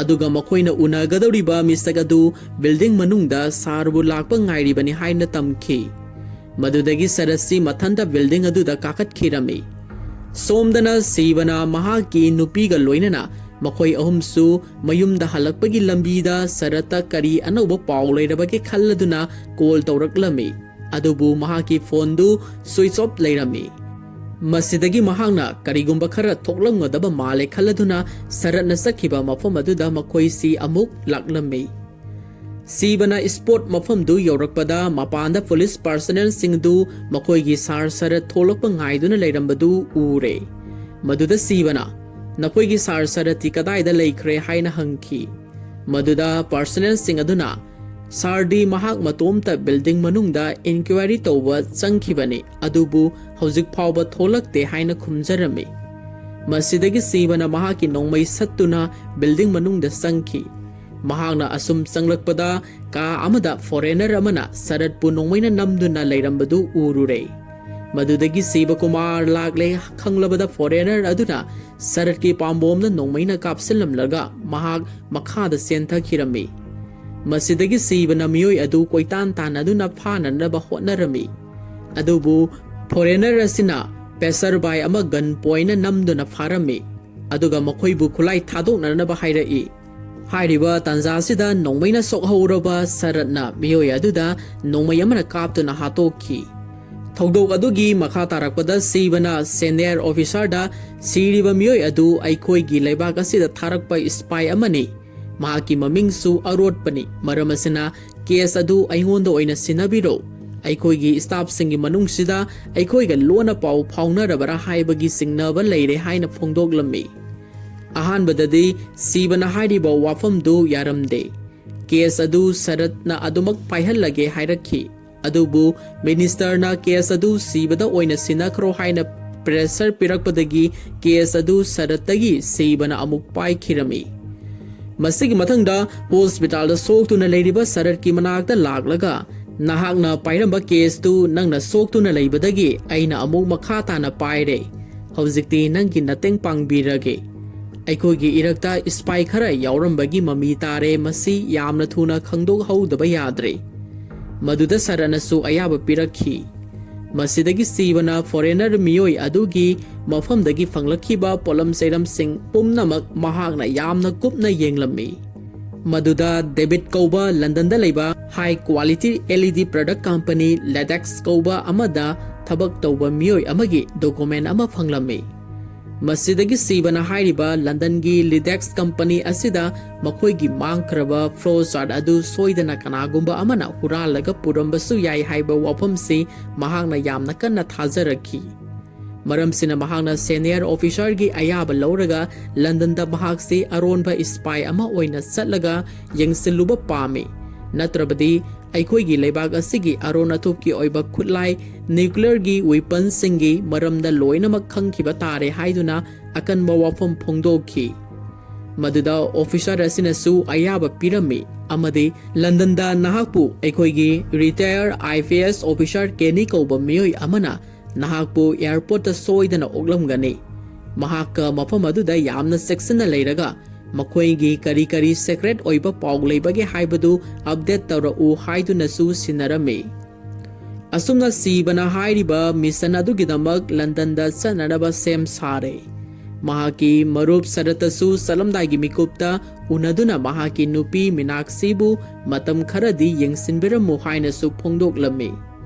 ꯁꯣꯝꯗꯅ ꯃꯤꯅꯥꯛꯁꯤꯁꯤ ꯋꯥꯈꯜ ꯌꯥꯝꯅ ꯅꯨꯡꯉꯥꯏꯖꯔꯝꯗꯦ꯫ ꯇꯁꯦꯡꯅ ꯍꯥꯏꯔꯕꯗ ꯃꯤꯅꯥꯛꯁꯤꯅꯁꯨ ꯍꯧꯖꯤꯛꯇꯤ ꯁꯤꯕꯕꯨ ꯊꯃꯣꯏ ꯁꯦꯡꯅ ꯅꯨꯡꯁꯤꯔꯕꯅꯤ꯫ ꯃꯄꯥꯟꯊꯣꯡꯗ ꯐꯣꯡꯗꯣꯛꯄ ꯉꯝꯗꯕꯇ ꯉꯥꯏꯔꯦ꯫ ꯑꯗꯨꯒꯤꯁꯨ ꯃꯊꯛꯇ ꯃꯍꯥꯛꯀꯤ ꯃꯄꯣꯛ ꯅꯨꯃꯤꯠ ꯑꯁꯤꯗ ꯃꯍꯥꯛꯅ ꯃꯄꯨꯔꯣꯏꯕꯒꯤꯗꯃꯛꯇ ꯁꯔꯄ꯭ꯔꯥꯏꯖ ꯑꯣꯏꯕ ꯒꯤꯐ ꯑꯃ ꯈꯨꯗꯣꯜ ꯇꯧꯖꯒꯦ ꯈꯟꯗꯨꯅ ꯂꯩꯔꯤꯕꯅꯤ꯫ ꯑꯗꯨꯕꯨ ꯁꯤꯕꯒꯤ ꯃꯄꯣꯛ ꯅꯨꯃꯤꯠꯁꯤ ꯅ꯭ꯌꯨ ꯏꯌꯔ ꯅꯨꯃꯤꯠꯇ ꯑꯣꯏꯔꯤ꯫ ꯍꯥꯏꯔꯤꯕ ꯅꯨꯃꯤꯠ ꯑꯁꯤꯗꯤ ꯁꯤꯕꯅ ꯃꯌꯨꯝꯗ ꯍꯜꯂꯛꯂꯣꯏꯗꯧꯔꯤ, ꯂꯟꯗꯟꯗ ꯂꯩꯒꯗꯧꯔꯤ꯫ ꯃꯔꯝ ꯑꯁꯤꯅ ꯑꯃꯨꯛꯀ ꯍꯦꯟꯅ ꯅꯨꯡꯉꯥꯏꯖꯗꯕ ꯍꯥꯏꯕꯗꯨ ꯑꯣꯏꯈ꯭ꯔꯦ꯫ ꯑꯁꯨꯝꯅ ꯁꯤꯕꯁꯤ ꯂꯟꯗꯟ ꯃꯥꯏꯀꯩ ꯄꯥꯡꯈ꯭ꯔꯦ꯫ ꯃꯍꯥꯛꯄꯨ ꯑꯦꯌꯔꯄꯣꯔꯠꯇ ꯀꯦꯅꯤ ꯍꯥꯏꯔꯤꯕ ꯃꯤꯑꯣꯏ ꯑꯁꯤꯅ ꯑꯣꯛꯄꯤꯔꯝꯃꯤ꯫ ꯃꯁꯤꯗꯒꯤ ꯃꯍꯥꯛꯄꯨ ꯀꯦꯅꯤꯒꯤ ꯃꯌꯨꯝꯗ ꯂꯩꯍꯜꯂꯝꯃꯤ꯫ ꯑꯗꯨꯒ ꯃꯕꯥꯅꯤꯁꯤ ꯂꯟꯗꯟꯒꯤ ꯃꯃꯤꯡ ꯂꯩꯔꯕ ꯁꯣꯔꯨꯝ, ꯒꯚꯔꯟꯃꯦꯟꯠ ꯑꯣꯐꯤꯁ, ꯃꯤꯂꯤꯅꯤꯌꯔꯁꯤꯡꯒꯤ ꯍꯣꯇꯦꯜ, ꯔꯦꯁꯇꯨꯔꯦꯟꯠꯁꯤꯡꯗ ꯀꯣꯏꯅ ꯆꯠꯇꯨꯅ ꯀꯔꯤ ꯀꯔꯤ ꯄꯥꯎ ꯂꯩꯕꯒꯦ ꯍꯥꯏꯗꯨꯅ ꯌꯦꯡꯁꯤꯜꯂꯝꯃꯤ꯫ ꯃꯇꯝ ꯑꯗꯨꯗ ꯀꯦꯅꯤꯅ ꯀꯥꯔꯒꯣ ꯑꯣꯐꯤꯁꯇ ꯊꯕꯛ ꯇꯧꯕꯤ ꯅꯨꯄꯤ ꯑꯃꯒꯤ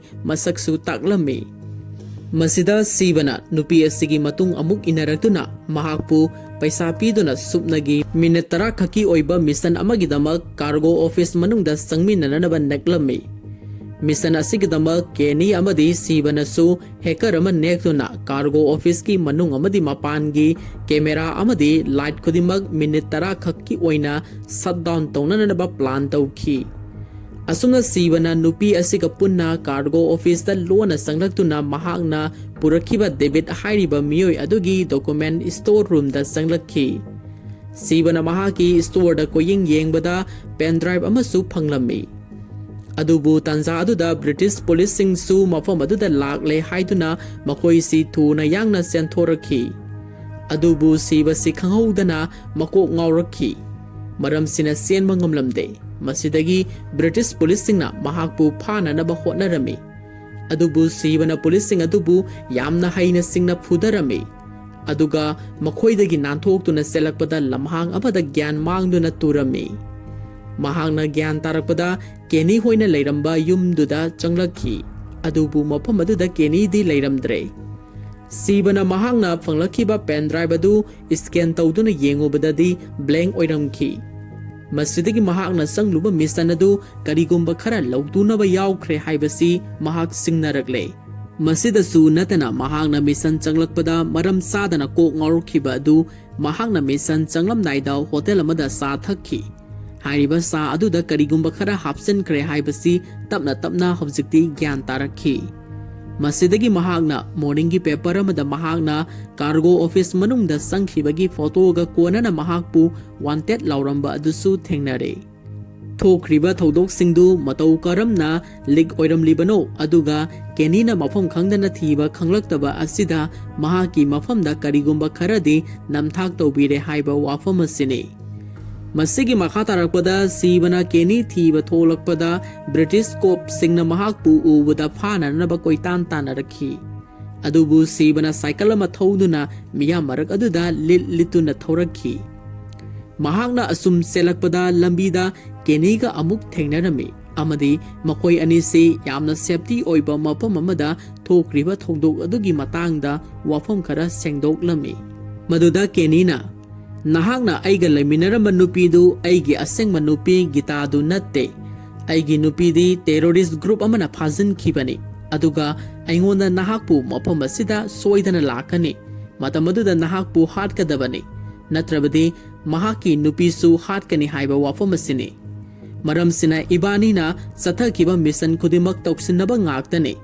ꯃꯁꯤ ꯄꯨꯝꯅꯃꯛꯁꯤ ꯅꯍꯥꯛꯄꯨ ꯃꯁꯛ ꯃꯨꯟꯅ ꯈꯪꯕ ꯀꯅꯥꯒꯨꯝꯕ ꯑꯃꯒꯤ ꯃꯁꯇꯔ ꯃꯥꯏꯟ ꯑꯣꯏꯒꯅꯤ꯫ ꯍꯧꯖꯤꯛꯇꯤ ꯅꯪꯕꯨ ꯂꯟꯗꯟ ꯄꯨꯂꯤꯁꯁꯤꯡꯅꯁꯨ ꯋꯥꯟꯇꯦꯗ ꯂꯥꯎꯈ꯭ꯔꯦ꯫ ꯃꯔꯝ ꯑꯁꯤꯅ ꯅꯍꯥꯛ ꯁꯣꯏꯗꯅ ꯐꯥꯔꯅꯤ ꯈꯪꯕꯗꯒꯤ ꯑꯩꯒꯤ ꯅꯨꯄꯤꯕꯨꯗꯤ ꯊꯥꯗꯣꯛꯄꯤꯔꯛꯂꯦ꯫ ꯍꯧꯖꯤꯛꯇꯤ ꯅꯪꯒꯤꯗꯃꯛ ꯑꯩ ꯃꯇꯦꯡ ꯄꯥꯡꯂꯒꯦ, ꯑꯩꯕꯨ ꯊꯥꯖꯧ" ꯍꯥꯏꯔꯛꯈꯤ꯫ ꯑꯁꯨꯝꯅ ꯋꯥꯔꯤ ꯁꯥꯟꯅꯔꯤꯉꯩꯁꯤꯗ ꯀꯦꯅꯤꯒꯤ ꯃꯅꯥꯛꯇ ꯂꯩꯔꯝꯕ ꯅꯨꯄꯤꯗꯨ ꯔꯦꯁꯇꯨꯔꯦꯟ ꯑꯃꯗ ꯂꯥꯛꯄ ꯃꯕꯥꯅꯤꯅ ꯎꯔꯦ꯫ ꯃꯁꯤꯗꯒꯤ ꯅꯨꯄꯤ ꯑꯁꯤꯒꯤ ꯃꯇꯨꯡ ꯏꯟꯅꯔꯛꯇꯨꯅ ꯌꯦꯡꯉꯨꯕꯗ ꯔꯦꯁꯇꯨꯔꯦꯟ ꯑꯁꯤꯒꯤ ꯀꯥ ꯑꯃꯗ ꯃꯍꯥꯛꯅ ꯆꯤꯡꯅꯔꯝꯕ ꯃꯤꯑꯣꯏ ꯈꯨꯗꯤꯡꯃꯛ ꯃꯊꯪ ꯃꯊꯪ ꯄꯨꯜꯂꯝꯕ ꯊꯦꯡꯅꯈꯤ꯫ ꯃꯗꯨꯗ ꯄꯦꯟ ꯗ꯭ꯔꯥꯏꯚ ꯑꯃꯁꯨ ꯄꯨꯊꯣꯛꯇꯨꯅ ꯄꯩꯁꯥꯒ ꯈꯨꯠꯁꯤꯟꯅꯈꯤꯕꯁꯨ ꯎꯔꯦ꯫ ꯃꯁꯤꯗꯒꯤ ꯈꯪꯂꯦ ꯃꯗꯨꯗꯤ ꯃꯥꯡꯈ꯭ꯔꯤꯕ ꯐ꯭ꯂꯣ ꯆꯥꯔꯠ ꯑꯗꯨ ꯄꯦꯟ ꯗ꯭ꯔꯥꯏꯚ ꯃꯅꯨꯡ ꯑꯁꯤꯗ ꯌꯥꯎꯈ꯭ꯔꯦ꯫ ꯑꯗꯨꯕꯨ ꯍꯥꯏꯔꯤꯕ ꯐ꯭ꯂꯣ ꯆꯥꯔꯠ ꯑꯗꯨ ꯀꯅꯥꯒꯨꯝꯕ ꯃꯤꯑꯣꯏ ꯈꯔꯗ ꯄꯩꯁꯥꯒꯤꯗꯃꯛ ꯌꯣꯟꯊꯣꯛꯈ꯭ꯔꯦ ꯍꯥꯏꯕꯁꯤ ꯁꯤꯕ ꯑꯃꯗꯤ ꯀꯦꯅꯤꯅ ꯍꯧꯖꯤꯛꯇꯤ ꯃꯌꯦꯛ ꯁꯦꯡꯅ ꯈꯪꯂꯦ꯫ ꯃꯗꯨꯗꯒꯤ ꯁꯤꯕꯅ ꯊꯧꯗꯣꯛ ꯑꯗꯨꯒꯤ ꯃꯇꯥꯡꯗ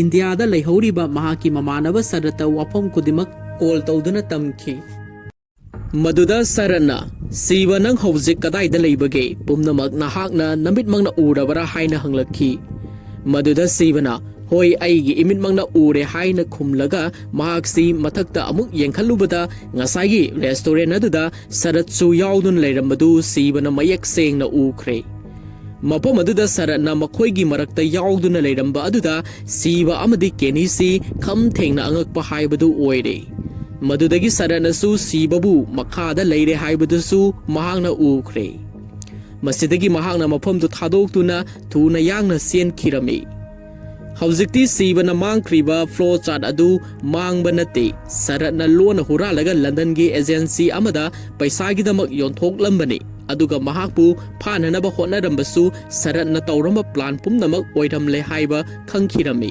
ꯃꯃꯥꯡꯗ ꯊꯣꯛꯈ꯭ꯔꯤꯕ ꯊꯧꯗꯣꯛ ꯈꯨꯗꯤꯡꯃꯛ ꯁꯔꯠꯅ ꯃꯥꯁꯇꯔ ꯃꯥꯏꯟ ꯑꯣꯏꯗꯨꯅ ꯂꯩꯔꯝꯂꯦ ꯍꯥꯏꯕ ꯋꯥꯐꯝꯁꯤ ꯍꯧꯖꯤꯛꯇꯤ ꯃꯌꯦꯛ ꯁꯦꯡꯅ ꯈꯪꯂꯦ꯫ ꯃꯁꯤꯗꯒꯤ ꯃꯍꯥꯛꯅ ꯁꯔꯠꯇ ꯀꯣꯜ ꯑꯃꯨꯛ ꯇꯧꯔꯛꯈꯤ꯫ ꯃꯗꯨꯗ ꯁꯔꯠꯅ "ꯊꯣꯛꯈ꯭ꯔꯤꯕ ꯊꯧꯗꯣꯛ ꯈꯨꯗꯤꯡꯃꯛ ꯑꯩꯅ ꯄ꯭ꯂꯥꯟ ꯇꯧꯈꯤꯕ ꯉꯥꯛꯇꯅꯤ꯫ ꯅꯪꯕꯨ ꯂꯟꯗꯟꯗ ꯆꯠꯍꯟꯈꯤꯕꯁꯨ ꯑꯩꯅꯅꯤ꯫ ꯃꯗꯨꯗ ꯁꯤꯕꯅ ꯀꯔꯤꯒꯤꯗꯃꯛ ꯑꯗꯨꯛ ꯐꯠꯇ꯭ꯔꯕ ꯊꯕꯛ ꯑꯗꯨ ꯇꯧꯔꯨꯔꯤꯕꯅꯣ?" ꯍꯥꯏꯅ ꯍꯪꯈꯤ꯫ ꯃꯗꯨꯗ ꯁꯔꯠꯅ "ꯃꯥꯡꯈ꯭ꯔꯕ ꯐ꯭ꯂꯣ ꯆꯥꯔꯠ ꯑꯗꯨ ꯑꯩꯅ ꯂꯟꯗꯟꯒꯤ ꯑꯦꯖꯦꯟꯁꯤ ꯑꯃꯗ ꯄꯩꯁꯥꯒꯤꯗꯃꯛ ꯌꯣꯟꯊꯣꯛꯈꯤꯕꯅꯤ꯫ ꯑꯩꯒꯤ ꯏꯆꯥꯅꯨꯄꯥ ꯑꯗꯨꯅ ꯀꯦꯟꯁꯔ ꯅꯥꯔꯛꯄ ꯃꯇꯝꯗ ꯑꯩꯒꯤ ꯗꯤꯄꯥꯔꯠꯃꯦꯟꯠꯅ ꯃꯇꯦꯡ ꯑꯃꯐꯥꯎꯕ ꯄꯥꯡꯕꯤꯈꯤꯗꯦ꯫ ꯃꯔꯝꯁꯤꯅ ꯑꯩꯅ ꯄꯩꯁꯥ ꯂꯩꯍꯧꯗꯕꯅ ꯏꯆꯥꯅꯨꯄꯥꯒꯤ ꯄꯨꯟꯁꯤꯕꯨꯁꯨ ꯀꯟꯕ ꯉꯝꯈꯤꯗꯦ꯫ ꯑꯗꯨꯒ ꯅꯪꯅ ꯗꯤꯄꯥꯔꯠꯃꯦꯟꯠ ꯑꯁꯤꯗ ꯂꯥꯛꯄ ꯅꯨꯃꯤꯠ ꯑꯗꯨꯗꯒꯤ ꯑꯩꯕꯨ ꯀꯅꯥꯃꯠꯇꯅ ꯔꯦꯁꯄꯦꯛ ꯇꯧꯕꯤꯈꯤꯗ꯭ꯔꯦ꯫ ꯑꯩꯅ ꯊꯃꯣꯏ ꯁꯦꯡꯅ ꯗꯤꯄꯥꯔꯠꯃꯦꯟꯠꯀꯤ ꯍꯣꯠꯅꯖꯕ ꯄꯨꯝꯅꯃꯛꯁꯨ ꯃꯍꯩꯗꯤ ꯅꯍꯥꯛꯅ ꯐꯪꯂꯦ꯫ ꯃꯔꯝ ꯑꯁꯤꯅ ꯑꯩꯅ ꯁꯤꯟꯈꯤꯕ ꯄ꯭ꯂꯥꯟꯅꯤ꯫ ꯃꯗꯨꯗ ꯁꯤꯕꯅ "ꯃꯗꯨ ꯐꯅ ꯑꯣꯏꯗꯨꯅꯁꯨ ꯅꯪꯅ ꯇꯧꯔꯤꯕ ꯊꯕꯛꯇꯨꯗꯤ ꯑꯩꯈꯣꯏꯒꯤ ꯒꯚꯔꯟꯃꯦꯟꯠꯒꯤ ꯃꯥꯌꯣꯛꯇꯅꯤ꯫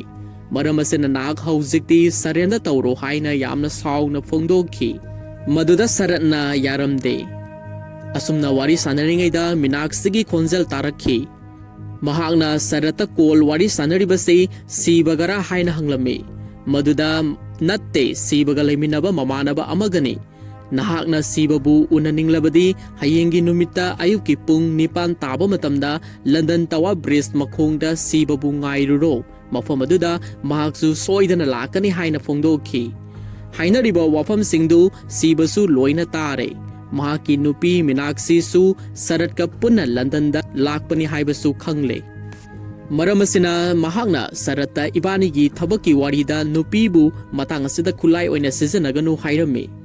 Adubu saratna masigi khudongchaba si lauraduna nahakna aigi wafam adusu yadrabanina nahaki nupi oina unaba chatluro hairamlaga koladu kaktathirami. Tasengna hairabada Minaksina London da laglibasi hayengi numitsi New Year numit oirami.